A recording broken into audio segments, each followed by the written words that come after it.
ਇਹ ਸੁਖਵਿੰਦਰ ਕੁਮਾਰ ਦਾ ਘਰ ਹੈ। ਘਰ ਦੇ ਹਾਲਾਤ ਤੁਸੀਂ ਦੇਖ ਰਹੇ ਹੋ ਕਿ ਇੱਕ ਨੌਜਵਾਨ ਜੋ ਸਿਆਸਤ ਵਿੱਚ ਕੁੱਦਿਆ। ਜਿਹੜਾ ਪ੍ਰਕਾਸ਼ ਸਿੰਘ ਬਾਦਲ ਹੈ ਉਹ 9 ਪੈਨਸ਼ਨਾਂ ਖਾ ਰਿਹਾ। ਕਿਹੜਾ ਸਿਸਟਮ ਬਦਲਣ ਦੀ ਕੋਸ਼ਿਸ਼ ਕਰ ਰਹੇ ਹੋ? ਸਾਡਾ ਮੰਗ ਪੱਤਰ ਕੁਰਸੀ ਥੱਲੇ ਐਂ ਵਾੜ ਦਿੱਤਾ ਗਿਆ।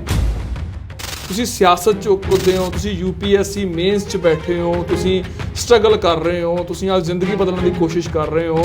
ਅਸੀਂ ਜਿਹੜੀ ਨਾਲੀਆਂ ਵਾਲੀ ਜਿਹੜੀ ਪੋਲਿਟਿਕਸ ਹੈ, ਜਿਹੜੇ ਸੀਵਰ ਵਾਲੀ ਪੋਲਿਟਿਕਸ ਹੈ, ਉਹੀ ਸਿਰਫ ਚੱਲ ਰਹੀ ਹੈ। ਲੋਕ ਮੈਨੂੰ ਸਪੋਰਟ ਕਰ ਰਹੇ ਨੇ, ਉਹ ਕਹਿ ਰਹੇ ਨੇ ਤੁਸੀਂ ਤਨ ਦੀ ਫਿਕਰ ਨਾ ਕਰੋ। ਉਹ 9 ਪੈਨਸ਼ਨਾਂ ਤਾਈਓ ਮਿਲ ਰਹੀਆਂ ਨਾ ਕਿਉਂਕਿ ਉਹਨਾਂ ਨੇ ਵਿਧਾਨ ਸਭਾ ਦੇ ਵਿੱਚ ਇੱਕ ਲੋਅ ਪਾਸ ਕਰਵਾਇਆ ਹੋਇਆ ਆਪਦਾ। 70 ਸਾਲਾਂ ਤੋਂ ਬਾਅਦ ਵੀ, 7 ਦਹਾਕਿਆਂ ਤੋਂ ਬਾਅਦ ਵੀ ਕੀ ਭਗਤ ਸਿੰਘ ਦਾ ਇੱਕ ਵੀ ਸੁਪਨਾ ਕਦੇ ਕੋਈ 1% 2% 3% ਕਦੇ ਪੂਰਾ ਹੋਇਆ ਹੋਵੇ? ਸੰਯੁਕਤ ਸੰਘਰਸ਼ ਮੋਰਚਾ ਤੇ ਸੰਯੁਕਤ ਕਿਸਾਨ ਮੋਰਚੇ ਦਾ ਬਹੁਤ ਵੱਡਾ ਅੰਤਰ ਹੈ। ਬਹੁਤ ਸਾਰੀਆਂ ਜਥੇਬੰਦੀਆਂ ਇਸ ਸੰਯੁਕਤ ਸੰਘਰਸ਼ ਮੋਰਚੇ ਦੇ ਨਾਲ ਵੀ ਨਹੀਂ ਹੈਗੀਆਂ। ਹੁਣ ਅਕਾਲੀ ਪਾਰਟੀ ਤੋਂ ਕਾਂਗਰਸ ਵੱਲ ਜਾਣਾ, ਕਾਂਗਰਸ ਪਾਰਟੀ ਤੋਂ ਆਮ ਆਦਮੀ ਪਾਰਟੀ ਵੱਲ ਜਾਣਾ, ਇਹ ਜਿਹੜਾ ਸਾਰਾ ਜਿਹੜਾ ਘਾਣ ਅੱਜ ਪੂਰੇ ਪੰਜਾਬ ਵਿੱਚ ਚੱਲ ਰਿਹਾ ਵਾ, ਇਸ ਤੋਂ ਲੱਗਦਾ ਕੀ ਹੈ? ਇਸ ਤੋਂ ਇਹ ਪ੍ਰਤੀਤ ਹੁੰਦਾ ਇਹ ਇੱਕੋ ਕਲਾਸ ਨੂੰ ਰਿਪਰੈਜ਼ੈਂਟ ਕਰਨ ਵਾਲੇ ਬੰਦੇ ਨੇ। ਆਮ ਆਦਮੀ ਪਾਰਟੀ ਵੀ ਇੱਕ ਸੰਘਰਸ਼ੋਂ ਨਿਕਲੀ ਪਾਰਟੀ ਹੈ। ਕਿਉਂਕਿ ਜਿਹੜਾ ਮੇਰਾ ਵੱਡਾ ਬ੍ਰਦਰ ਅੱਜ ਜੁੱਤੀਆਂ ਬਣਾਉਣ ਦਾ ਕੰਮ ਕਰ ਰਿਹਾ, ਇਸ ਤੋਂ ਪਹਿਲਾਂ ਉਹਨੇ 5ਵੀਂ ਕਲਾਸ ਦੇ ਵਿੱਚ ਟੌਪ ਕੀਤਾ ਸੀਗਾ। ਬੀਬੀ ਹਰਸਿਮਰਤ ਕੌਰ ਬਾਦਲ ਹੀ ਸੀਗੀ ਨਾ, ਜਦੋਂ ਉੱਥੇ ਜਾ ਕੇ ਮਤਲਬ ਕਿ ਉਹਨਾਂ ਨੇ ਇਹ ਹਾਮੀਆਂ ਭਰੀਆਂ ਵੀ ਹਾਂ ਇਹ ਜਿਹੜੇ ਖੇਤੀ ਮਾਰੂ ਜਿਹੜੇ ਕਾਲੇ ਕਾਨੂੰਨ ਨੇ ਇਹ ਵਾਪਸ ਨਹੀਂ ਹੋਣੇ ਚਾਹੀਦੇ। ਜਿਸ ਤਰੀਕੇ ਨਾਲ ਅਸੀਂ ਦੇਖਿਆ ਜਾਂ ਦਰਸ਼ਕ ਦੇਖ ਰਹੇ ਨੇ, ਉਹ ਸੋਚਦੇ ਹੋਣਗੇ ਵੀ ਸੰਯੁਕਤ ਸਮਾਜ ਮੋਰਚੇ ਨੇ ਟਿਕਟ ਦਿੱਤੀ, ਪਰ ਮੁੰਡਾ ਖਰਚਾ ਕਿੱਥੋਂ ਕਰੂਗਾ ਸਾਰੀ ਚੀਜ਼ ਦਾ? ਬੈਨਰ ਲਾਉਣੇ, ਉਹ ਬਹੁਤ ਪੈਸੇ ਹੋ ਗਏ ਅੱਜ ਕੱਲ੍ਹ ਤਾਂ ਉਹਨਾਂ ਦੇ, ਝੰਡੇ ਬਣਾਉਣੇ ਆ। ਤੇ ਵਿਦਿਆਰਥੀ ਤੇ ਪੋਲਿਟਿਕਸ ਜਦ ਤੁਸੀਂ ਭਗਤ ਸਿੰਘ ਦਾ ਜਿਹੜਾ ਆਰਟੀਕਲ ਪੜ੍ਹੋਗੇ ਤੇ ਜਦੋਂ ਉਹ ਇਹ ਗੱਲ ਕਰਦੇ ਆ ਕਿ ਜਦੋਂ ਹਰ ਉਹ ਚੀਜ਼, ਜਦੋਂ ਘਰ ਦੇ ਵਿੱਚ ਬੱਚਾ ਜਨਮ ਲੈਂਦਾ ਨਾ, ਤਾਂ ਘਰ ਦੇ ਵਿੱਚ ਕਿਹੜੇ ਬੱਚੇ ਨੂੰ ਪੋਲੀਓ ਦਾ ਟੀਕਾ ਲੱਗੇਗਾ ਤੇ ਕਿਹੜੇ ਨੂੰ ਨਹੀਂ ਲੱਗੇਗਾ।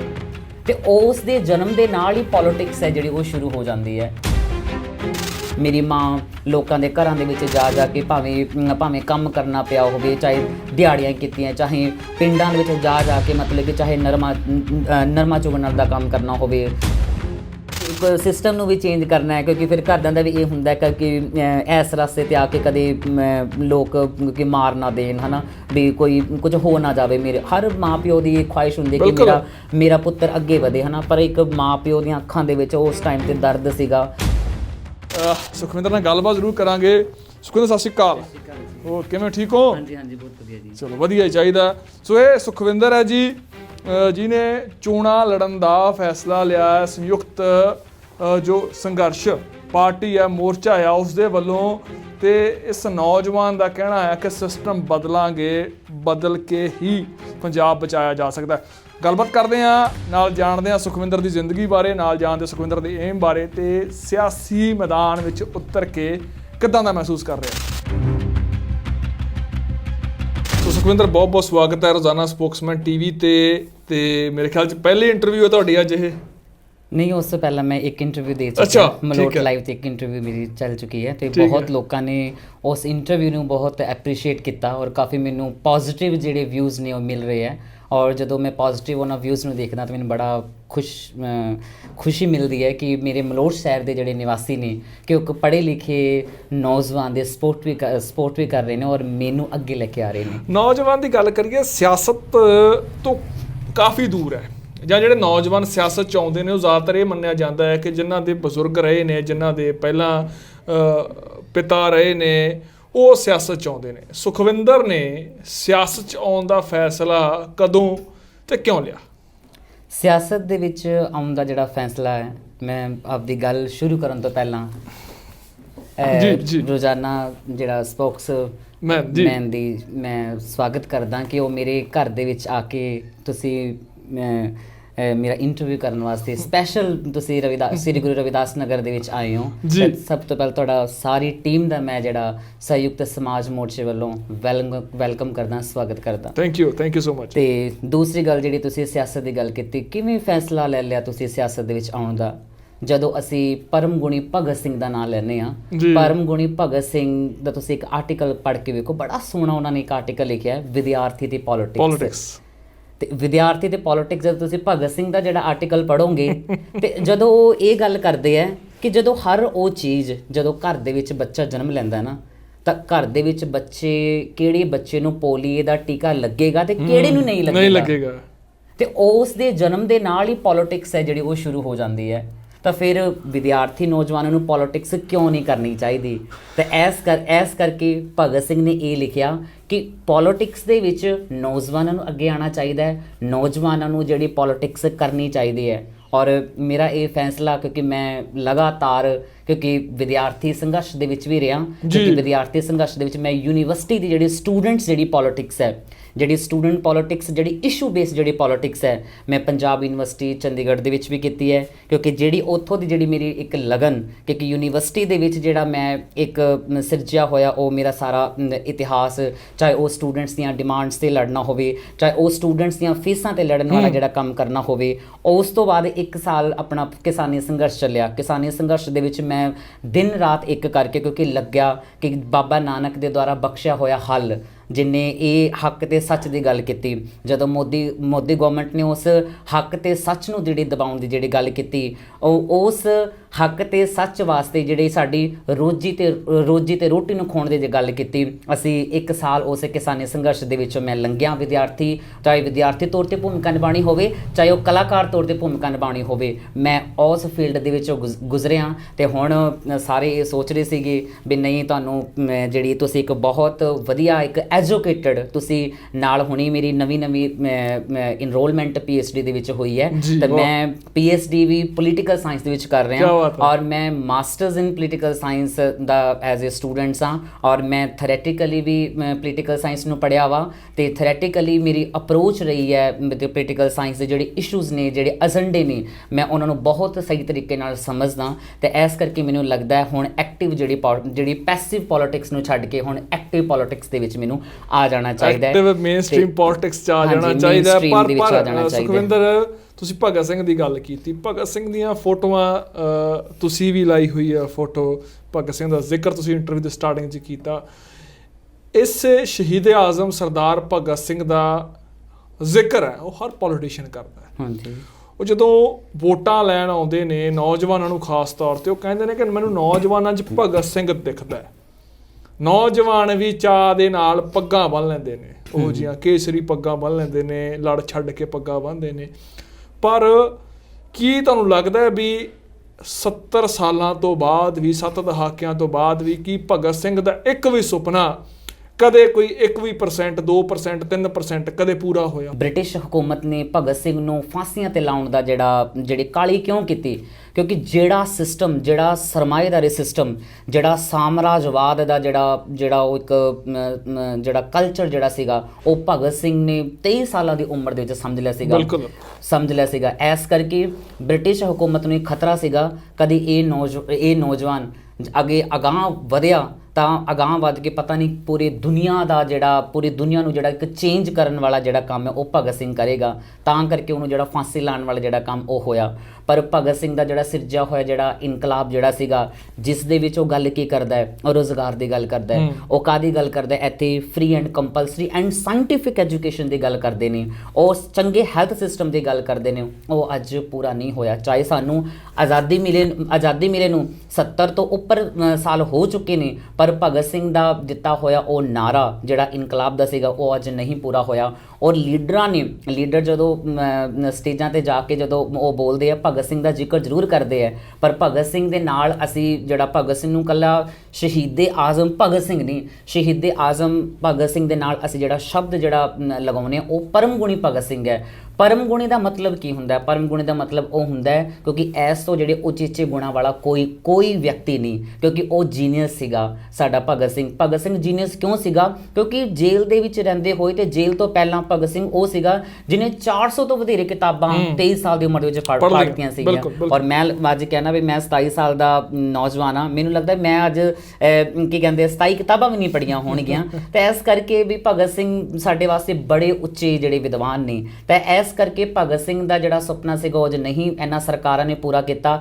ਇਸ ਕਰਕੇ ਇਸ ਸਿਸਟਮ ਨੂੰ ਬਦਲਣ ਦੇ ਖਾਤਰ ਜਿਹੜੇ ਸਿਸਟਮ ਜਿਹੜੇ ਪ੍ਰਬੰਧ ਨੂੰ ਬਦਲਣ ਦੀ ਜਿਹੜੀ ਲੜਾਈ ਹੈ ਉਹ ਭਗਤ ਸਿੰਘ ਨੇ ਆਪਦੀ ਲੜਾਈ ਦੇ ਵਿੱਚ ਜ਼ਿਕਰ ਕੀਤਾ ਤੇ ਉਸੇ ਸਿਸਟਮ ਨੂੰ ਬਦਲਣ ਦੀ ਜਿਹੜੀ ਲੜਾਈ ਹੈ, ਜਿਹੜੀ ਚੇਂਜ ਜਿਹੜਾ ਪ੍ਰਬੰਧ ਹੈ ਉਹਨੂੰ ਅਸੀਂ ਅਗਾਂਹ ਵੀ ਲੈ ਕੇ ਜਾ ਰਹੇ ਹਾਂ। ਤੇ ਅਸੀਂ ਜਿਹੜੀ ਮੇਨ ਸਟ੍ਰੀਮ ਦੇ ਵਿੱਚ ਆ ਕੇ ਹੁਣ ਗੱਲਾਂ ਕੀ ਚੱਲਦੀਆਂ, ਤੁਸੀਂ ਜਦੋਂ ਦੀ ਕਾਂਗਰਸ ਸਰਕਾਰ ਨੇ ਹੁਣ 5 ਸਾਲ ਰਾਜ ਕੀਤਾ, 5 ਸਾਲ ਤੋਂ ਪਹਿਲਾਂ ਮਤਲਬ ਕਿ ਅਕਾਲੀਆਂ ਨੇ ਜਿਹੜਾ ਰਾਜ ਕੀਤਾ, ਇੱਥੇ ਨੌਜਵਾਨਾਂ ਵਾਸਤੇ ਵੀ ਜਿਹੜੀ ਜਿੰਨੀਆਂ ਵੀ ਸਰਕਾਰਾਂ ਆਈਆਂ, ਜਿਹੜੀਆਂ ਵੀ ਸਰਮਾਏਦਾਰੀ ਸਰਕਾਰਾਂ ਆਈਆਂ, ਉਹਨਾਂ ਨੇ ਸਿਰਫ ਔਰ ਸਿਰਫ ਕਾਰਪੋਰੇਟ ਪੱਖੀ ਗੱਲਾਂ ਕੀਤੀਆਂ।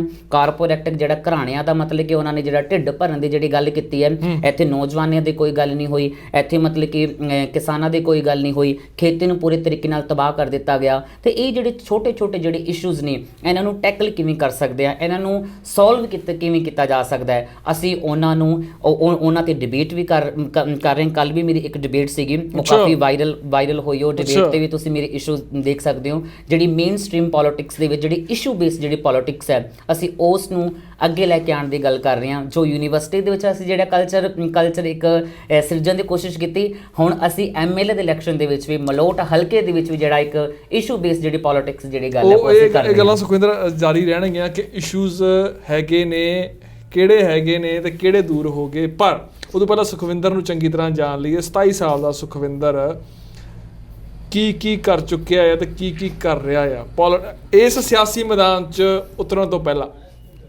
ਮੈਂ ਵੈਸੇ ਸਿਆਸੀ ਮੈਦਾਨ ਦੇ ਵਿੱਚ ਉਤਰਨ ਤੋਂ ਪਹਿਲਾਂ ਅਗਰ ਤੁਸੀਂ ਮੇਰਾ ਸਾਰਾ ਪ੍ਰੋਫਾਈਲ ਤੁਸੀਂ ਚੈੱਕ ਕਰੋਗੇ ਤਾਂ ਮੈਂ ਗੁਰੂ ਰਵਿਦਾਸ ਨਗਰ ਦਾ ਜੰਪਲਾਂ ਜਿੱਥੇ ਤੁਸੀਂ ਅੱਜ ਬੈਠੇ ਹੋ, ਇਹ ਮੇਰਾ ਗੁਰੂ ਰਵਿਦਾਸ ਮੁਹੱਲਾ ਵਾ।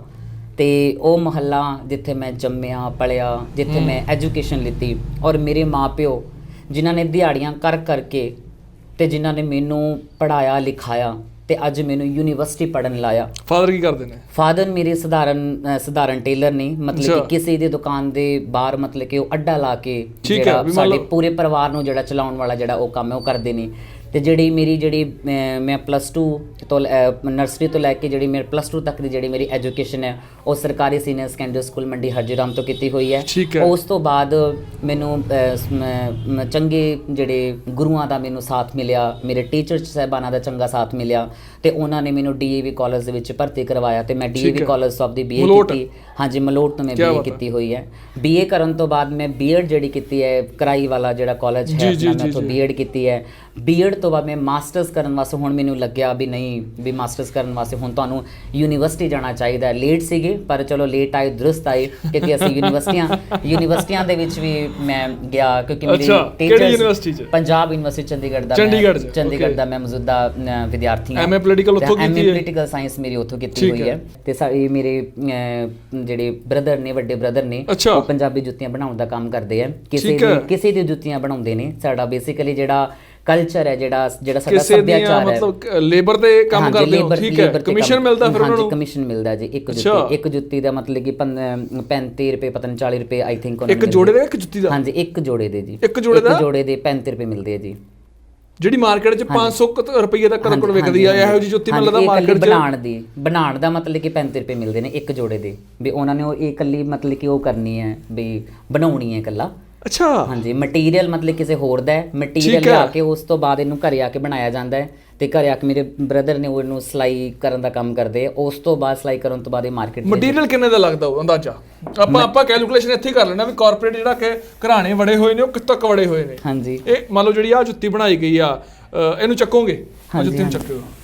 ਸੌਰੀ ਮੈਂ ਤੁਹਾਨੂੰ ਕਹਿ ਰਿਹਾ। ਤੇ ਵੈਸੇ ਤੁਸੀਂ ਆਉਣ ਵਾਲੇ ਮਤਲਬ ਯੂਥ ਹੋ। ਅੱਛਾ, ਇਹ ਹਜੇ ਬਣ ਰਹੀ ਹੈ, ਤਿਆਰ ਹੋ ਰਹੀ ਹੈ ਨਾ? ਹਾਂਜੀ।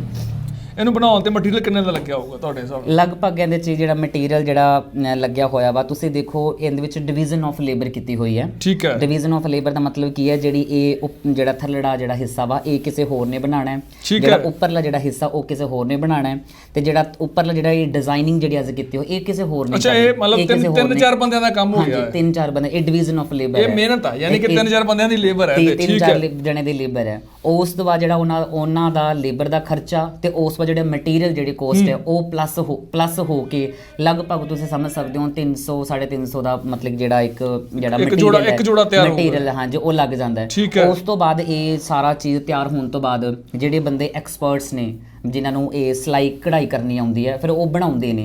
ਇਹਦਾ ਜਿਹੜਾ ਰੇਟ ਮਿਲਦਾ ਕਿਤੇ ਜੇ ਵਧੀਆ ਜੁੱਤੀ ਹੈ ਤਾਂ ਉਹ ਕਿਸੇ ਥਾਂ ਤੇ 45 ਹੈ, ਕਿਸੇ ਤੇ 35 ਹੈ ਨਾ, ਉਹ ਸਿਲਾਈ ਕਢਾਈ ਕਰਨ ਦਾ ਕੰਮ ਹੈ। ਜਿਵੇਂ ਪੂਰਾ ਮਤਲਬ ਕਿ ਸਟਿਚਿੰਗ ਦਾ ਜਿਹੜਾ ਕੰਮ ਹੈ ਤਾਂ ਮੇਰੇ ਬ੍ਰਦਰ ਇਹਨੂੰ ਸਟਿਚਿੰਗ ਕਰਨ ਦਾ ਜਿਹੜਾ ਕੰਮ ਹੈ ਉਹ ਸਟਿਚਿੰਗ ਕਰਨ ਦਾ 35 ਰੁਪਏ ਜਦੋਂ ਇਹ ਮਾਰਕੀਟ ਦੇ ਵਿੱਚ ਆ ਕੇ ਵਿਕਦੀ ਹੈ ਇਹ ਲਗਭਗ ਮਤਲਬ ਕਿ ਤੁਸੀਂ ਦੇਖ ਸਕਦੇ ਹੋ 1000 ਤੋਂ ਉੱਪਰ ਦੀ ਜਿਹੜੀ ਜੁੱਤੀ ਹੈ ਮਾਰਕੀਟ ਜਾ ਕੇ ਵਿਕੇਗੀ। ਮਤਲਬ ਮੈਂ ਇੱਕ ਗੱਲ ਕਹਾਂ ਕਾਰਪੋਰੇਟ ਦੀ ਗੱਲ ਕਰਦੇ ਹੋਣੇ ਹਨਾ ਵੀ ਕਿਸ ਤਰੀਕੇ ਦੇ ਨਾਲ ਕੰਮ ਕਰਦਾ। ਅੱਛਾ ਇੱਕ ਦਿਨ ਚੋਂ ਕਿੰਨੀਆਂ ਬਣਾ ਦਿੰਦੇ ਹੋਣਗੇ ਤੁਹਾਡੇ ਹਿਸਾਬ ਨਾਲ? ਇਹ ਲਗਭਗ ਇਹਨਾਂ ਦੀ ਜਿਹੜੀ ਬਣਾਉਣ ਦੀ ਜਿਹੜੀ ਉਹ ਹੈ ਸਮਰੱਥਾ ਕਹਿ ਦਈਏ ਅਸੀਂ ਜਿਹੜੀ ਗਿਣਤੀ ਉਹ ਲਗਭਗ 5 ਜਾਂ 6 ਦਿਨ ਦੇ ਵਿੱਚ ਬਣ ਜਾਂਦੀਆਂ। 5 ਜਾਂ 6 ਮਤਲਬ 200 ਰੁਪਏ ਤੋਂ ਘੱਟ ਰੁਪਈਆ ਦਿਹਾੜੀ ਬਣਾਉਂਦੇ। ਹਾਂਜੀ 200 ਰੁਪਏ ਤੋਂ ਘੱਟ ਇੱਕ ਦਿਨ ਹਾਂਜੀ ਇੱਕ ਦਿਨ ਦੇ ਵਿੱਚ ਜੀ। ਇਹ ਤੁਸੀਂ ਆਪ ਸੋਚ ਸਕਦੇ ਹੋ ਕਿ ਦਿਹਾੜੀ 200 ਰੁਪਏ ਤੋਂ ਘੱਟ ਜੇ 6 ਜੁੱਤੀਆਂ ਦੀ ਸਿਲਾਈ ਕਰਕੇ ਵੀ ਉਹ ਨੌਜਵਾਨ ਕਮਾਈ ਕਰਦਾ ਹੈ ਤਾਂ ਸਿਰਫ 200 ਰੁਪਏ ਤੋਂ ਘੱਟ ਇਹ ਸੁਖਵਿੰਦਰ ਦੱਸ ਰਹੇ ਨੇ। ਇਹ ਹਾਲਾਤ ਹੈ ਇਸ ਵਕਤ ਰੁਜ਼ਗਾਰ ਦੇ ਹਾਂਜੀ ਪੰਜਾਬ ਸੂਬੇ 'ਚ। ਪੰਜਾਬ ਸੂਬੇ ਦੇ ਇਹ ਨਹੀਂ ਮਤਲਬ ਕਿ ਮੇਰੇ ਬ੍ਰਦਰ ਨੇ ਸਟੱਡੀ ਨਹੀਂ ਕੀਤੀ ਹੋਈ। ਮੇਰੇ ਤੋਂ ਪਹਿਲਾਂ ਮੇਰੇ 2 ਬ੍ਰਦਰ ਨੇ ਉਹ ਐਜੂਕੇਸ਼ਨ ਪੱਖੋਂ ਮੇਰੇ ਤੋਂ ਵੀ ਜ਼ਿਆਦਾ ਇੰਟੈਲੀਜੈਂਟ ਨੇ ਕਿਉਂਕਿ ਜਿਹੜਾ ਮੇਰਾ ਵੱਡਾ ਬ੍ਰਦਰ ਅੱਜ ਜੁੱਤੇ ਬਣਾਉਣ ਦਾ ਕੰਮ ਕਰ ਰਿਹਾ ਇਸ ਤੋਂ ਪਹਿਲਾਂ ਉਹਨੇ 5ਵੀਂ ਕਲਾਸ ਦੇ ਵਿੱਚ ਟੌਪ ਕੀਤਾ ਸੀਗਾ। ਘਰ ਦੇ ਹਾਲਾਤ ਚੰਗੇ ਨਾ ਹੋਣ ਕਰਕੇ ਕਿਉਂਕਿ ਘਰੇ ਮਤਲਬ ਕਿ ਨਹੀਂ ਰੋਟੀ ਪੱਕਣ ਵਾਲਾ ਜਿਹੜਾ ਕੰਮ ਹੁੰਦਾ ਸੀਗਾ ਉਹਨੇ ਫਿਰ ਸਾਡਾ ਪੰਜਾਬੀ ਜੁੱਤੀਆਂ ਦਾ ਜਿਹੜਾ ਕੰਮ ਸਿੱਖਿਆ ਤੇ ਉਹਨੇ ਉਸ ਕਲਚਰ ਨੂੰ ਜਿਹੜਾ ਸਾਂਭਣ ਜਿਹੜੀ ਗੱਲ ਕੀਤੀ ਦਸਤਕਾਰੀ ਨਾਲ ਕੀਤੀ ਜ਼ਰੂਰ ਹੈ। ਹੱਥ ਵਾਲਾ ਕੰਮ ਜ਼ਰੂਰੀ ਵੀ ਹੈ, ਬੰਦੇ ਨੂੰ ਆਉਣਾ ਚਾਹੀਦਾ ਹੈ ਸਾਰੇ ਕਹਿੰਦੇ ਨੇ ਕਿਉਂਕਿ ਚਲੋ ਉਹ ਕਹਿੰਦੇ ਨੇ ਕਿ ਆਪ ਦੇ ਰੋਟੀ ਜੋਗਾ ਕਮਾ ਲੈਂਦਾ ਬੰਦਾ ਪਰ ਇੰਨੀ ਥੋੜੀ ਰੋਟੀ ਇਹ ਵੀ ਜਿਹੜਾ ਗੁਜ਼ਾਰਾ ਵੀ ਨਹੀਂ ਹੁੰਦਾ ਅੱਜ ਦੇ ਦੌਰ ਦੇ ਵਿੱਚ ਕਿਉਂਕਿ ਅਸੀਂ ਜੇਕਰ ਲੀਟਰ ਜਾਂ ਕਿਲੋ ਤੇਲ ਦੀ ਸਰੋਂ ਤੇਲ ਦੀ ਗੱਲ ਕਰੀਏ 200 ਰੁਪਏ ਤੇ ਜਾਨੀ ਕਿ ਤੁਹਾਡੀ 6 ਜੁੱਤੀਆਂ ਦੀ ਇੱਕ ਦਿਨ ਦਿਹਾੜੀ ਤੋਂ ਵੀ ਜ਼ਿਆਦਾ ਹੈ। ਦਿਹਾੜੀ ਤੋਂ ਵੀ ਜ਼ਿਆਦਾ ਹਾਂਜੀ ਠੀਕ ਹੈ ਤੇ ਉਹ ਚੀਜ਼ਾਂ ਕਿਤੇ ਨਾ ਕਿਤੇ ਸਿਸਟਮ ਦੇ ਉੱਤੇ ਬਹੁਤ ਵੱਡਾ ਸਵਾਲ ਖੜੇ ਕਰਦੀਆਂ ਨੇ। ਸੁਖਵਿੰਦਰ ਸ਼ਾਇਦ ਇਹ ਸਵਾਲ ਤੁਹਾਨੂੰ ਥੋੜਾ ਜਿਹਾ ਅਜੀਬ ਲੱਗੇ ਜੁੱਤੀਆਂ ਦਾ ਕੰਮ ਸੁਖਵਿੰਦਰ ਦੇ ਪਰਿਵਾਰ ਕਰਦਾ ਹੈ ਲੇਕਿਨ ਸੁਖਵਿੰਦਰ ਦੀ ਜੁੱਤੀ ਮੈਂ ਦੇਖੀ ਉਹ ਸ਼ਾਇਦ ਕਿਤੋਂ ਨਾ ਕਿਤੋਂ ਪਾਟੀ ਹੋਈ ਆ। ਤੁਹਾਡੀ ਇਹ ਜੁੱਤੀ ਸ਼ਾਇਦ ਉਹ ਤੁਸੀਂ ਕਿਸ ਤਰੀਕੇ ਦੇ ਨਾਲ ਮਤਲਬ ਕਿਹੜਾ ਸਿਸਟਮ ਬਦਲਣ ਦੀ ਕੋਸ਼ਿਸ਼ ਕਰ ਰਹੇ ਹੋ? ਤੁਸੀਂ ਸਿਆਸਤ 'ਚ ਕੁੱਦੇ ਹੋ, ਤੁਸੀਂ UPSC ਮੇਨਸ 'ਚ ਬੈਠੇ ਹੋ, ਤੁਸੀਂ ਸਟਰਗਲ ਕਰ ਰਹੇ ਹੋ, ਤੁਸੀਂ ਆਪ ਜ਼ਿੰਦਗੀ ਬਦਲਣ ਦੀ ਕੋਸ਼ਿਸ਼ ਕਰ ਰਹੇ ਹੋ ਪਰ ਅਜਿਹੇ ਹਾਲਾਤ ਨੇ ਕਿਵੇਂ ਫਾਈਟ ਕਰਦੇ ਹੋ, ਕਿਵੇਂ ਲੜਦੇ ਹੋ?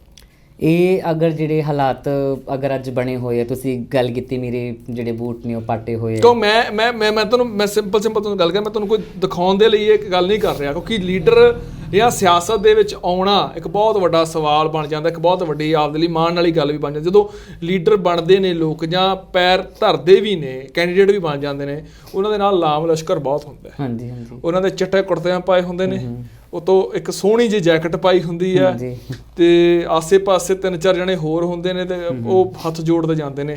ਸੁਖਵਿੰਦਰ ਦੇ ਆਸੇ-ਪਾਸੇ ਕੋਈ ਨਹੀਂ ਦੇਖਿਆ। ਸੁਖਵਿੰਦਰ ਨੂੰ ਲੋਕਾਂ ਨੇ ਪਿਆਰ ਜ਼ਰੂਰ ਦਿੱਤਾ ਪਰ ਸੁਖਵਿੰਦਰ ਦੇ ਨਾ ਤਾਂ ਚਿੱਟੇ ਕੱਪੜੇ ਪਾਏ ਤੇ ਨਾ ਹੀ ਕੋਈ ਲਿਸ਼ਕਦੇ ਬਹੁਤੇ ਉਹਦੇ ਕੋਈ ਅਸੀਂ ਕਹਿ ਦਈਏ ਕੋਈ ਹਾਵ ਭਾਵ ਬਦਲੇ ਨੇ। ਜ਼ਰੂਰ ਜੀ ਐਸ ਦਾ ਮੈਂ ਤੁਹਾਨੂੰ ਜਵਾਬ ਦਿੰਦਾ ਜੀ। ਜਦੋਂ ਵਿਦਿਆਰਥੀ ਦੌਰ ਦੇ ਵਿੱਚ ਮੈਂ ਅਗਾਂਹ ਵਧਿਆ ਜਦੋਂ ਮੈਂ B.Ed ਕੀਤੀ ਮਾਸਟਰਸ ਇਨ ਪੋਲੀਟੀਕਲ ਸਾਇੰਸ ਕੀਤੀ ਔਰ ਤੁਸੀਂ ਪਹਿਲਾਂ ਹੀ ਜ਼ਿਕਰ ਕੀਤਾ ਹੈ ਮੈਂ ਤੁਹਾਨੂੰ ਪਹਿਲਾਂ ਵੀ ਦੱਸ ਚੁੱਕਿਆ ਮੈਂ UPSC ਮੇਨਸ 2 ਵਾਰੀ ਕੁਆਲੀਫਾਈ ਕੀਤਾ ਹੋਇਆ ਔਰ ਮੈਂ ਇੱਕ ਵਾਰ ਇੰਟਰਵਿਊ ਦੇ ਵਿੱਚੋਂ ਵੀ ਆਊਟ ਹੋਇਆ ਹੋਇਆ। ਅੱਛਾ। ਔਰ ਮੈਂ PCS ਵੀ 2 ਵਾਰੀ ਲਿਖ ਚੁੱਕਿਆ ਪੰਜਾਬ ਸਿਵਲ ਸਰਵਿਸ ਐਗਜ਼ਾਮ ਦੇ ਵਿੱਚ ਵੀ ਸੁਪਨਾ ਸੀਗਾ SDM ਬਣਨ ਦਾ, ਸੁਪਨਾ ਸੀਗਾ ਬਿਊਰੋਕ੍ਰੇਸੀ ਦੇ ਵਿੱਚ ਆਉਣ ਦਾ ਤੇ ਕਿ DC ਲੱਗੀ ਇੱਕ ਆਮ ਪਰਿਵਾਰ ਚੋਂ ਉੱਠਿਆ ਹੋਇਆ ਜਿਹੜਾ ਬੱਚਾ। ਪਰ ਸਰਕਾਰਾਂ ਨੇ ਸਾਡਾ ਜਿਹੜਾ ਸਿਸਟਮ ਉਹ ਬਣਾ ਕੇ ਇੱਦਾਂ ਦਿੱਤਾ ਹੈ। ਸਰਕਾਰਾਂ ਨੇ ਸਾਡਾ ਜਿਹੜਾ ਸਿਸਟਮ ਹੈ ਬਿਲਕੁਲ ਜਿਹੜਾ ਇੱਕ ਜਿਹਨੂੰ ਕਹਿ ਸਕਦੇ ਬਿਲਕੁਲ ਭ੍ਰਿਸ਼ਟ ਜਿਹੜਾ ਸਿਸਟਮ ਬਣ ਚੁੱਕਿਆ ਵਾ। ਸਾਡੇ ਜਿਹੜੇ ਦੇਸ਼ ਦੇ ਕਹਿ ਲਓ ਜਿਹੜੇ ਨੌਜਵਾਨ ਨੇ ਉਹ BA ਕਰਕੇ B.Ed ਕਰਕੇ PhDਆਂ ਕਰਕੇ ਮਾਸਟਰਸ ਕਰਕੇ ਉਹ ਅੱਜ ਜਿਹੜੀ MPhil ਕਰਕੇ ਤੇ ਇੰਨੀਆਂ ਪੜ੍ਹਾਈਆਂ ਕਰਕੇ ਉਹ ਜੇ ਸੜਕਾਂ 'ਤੇ ਸਰਕਾਰਾਂ ਦੀਆਂ ਡਾਂਗਾਂ ਖਾਣ ਵਾਸਤੇ ਮਜਬੂਰ ਨੇ।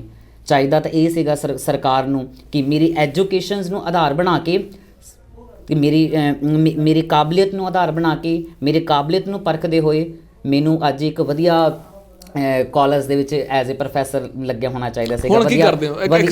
ਨਾਲ ਸਵਾਲ ਮੇਰਾ ਜੁੜ ਗਿਆ, ਹੁਣ ਕੀ ਕਰਦੇ ਹੋ?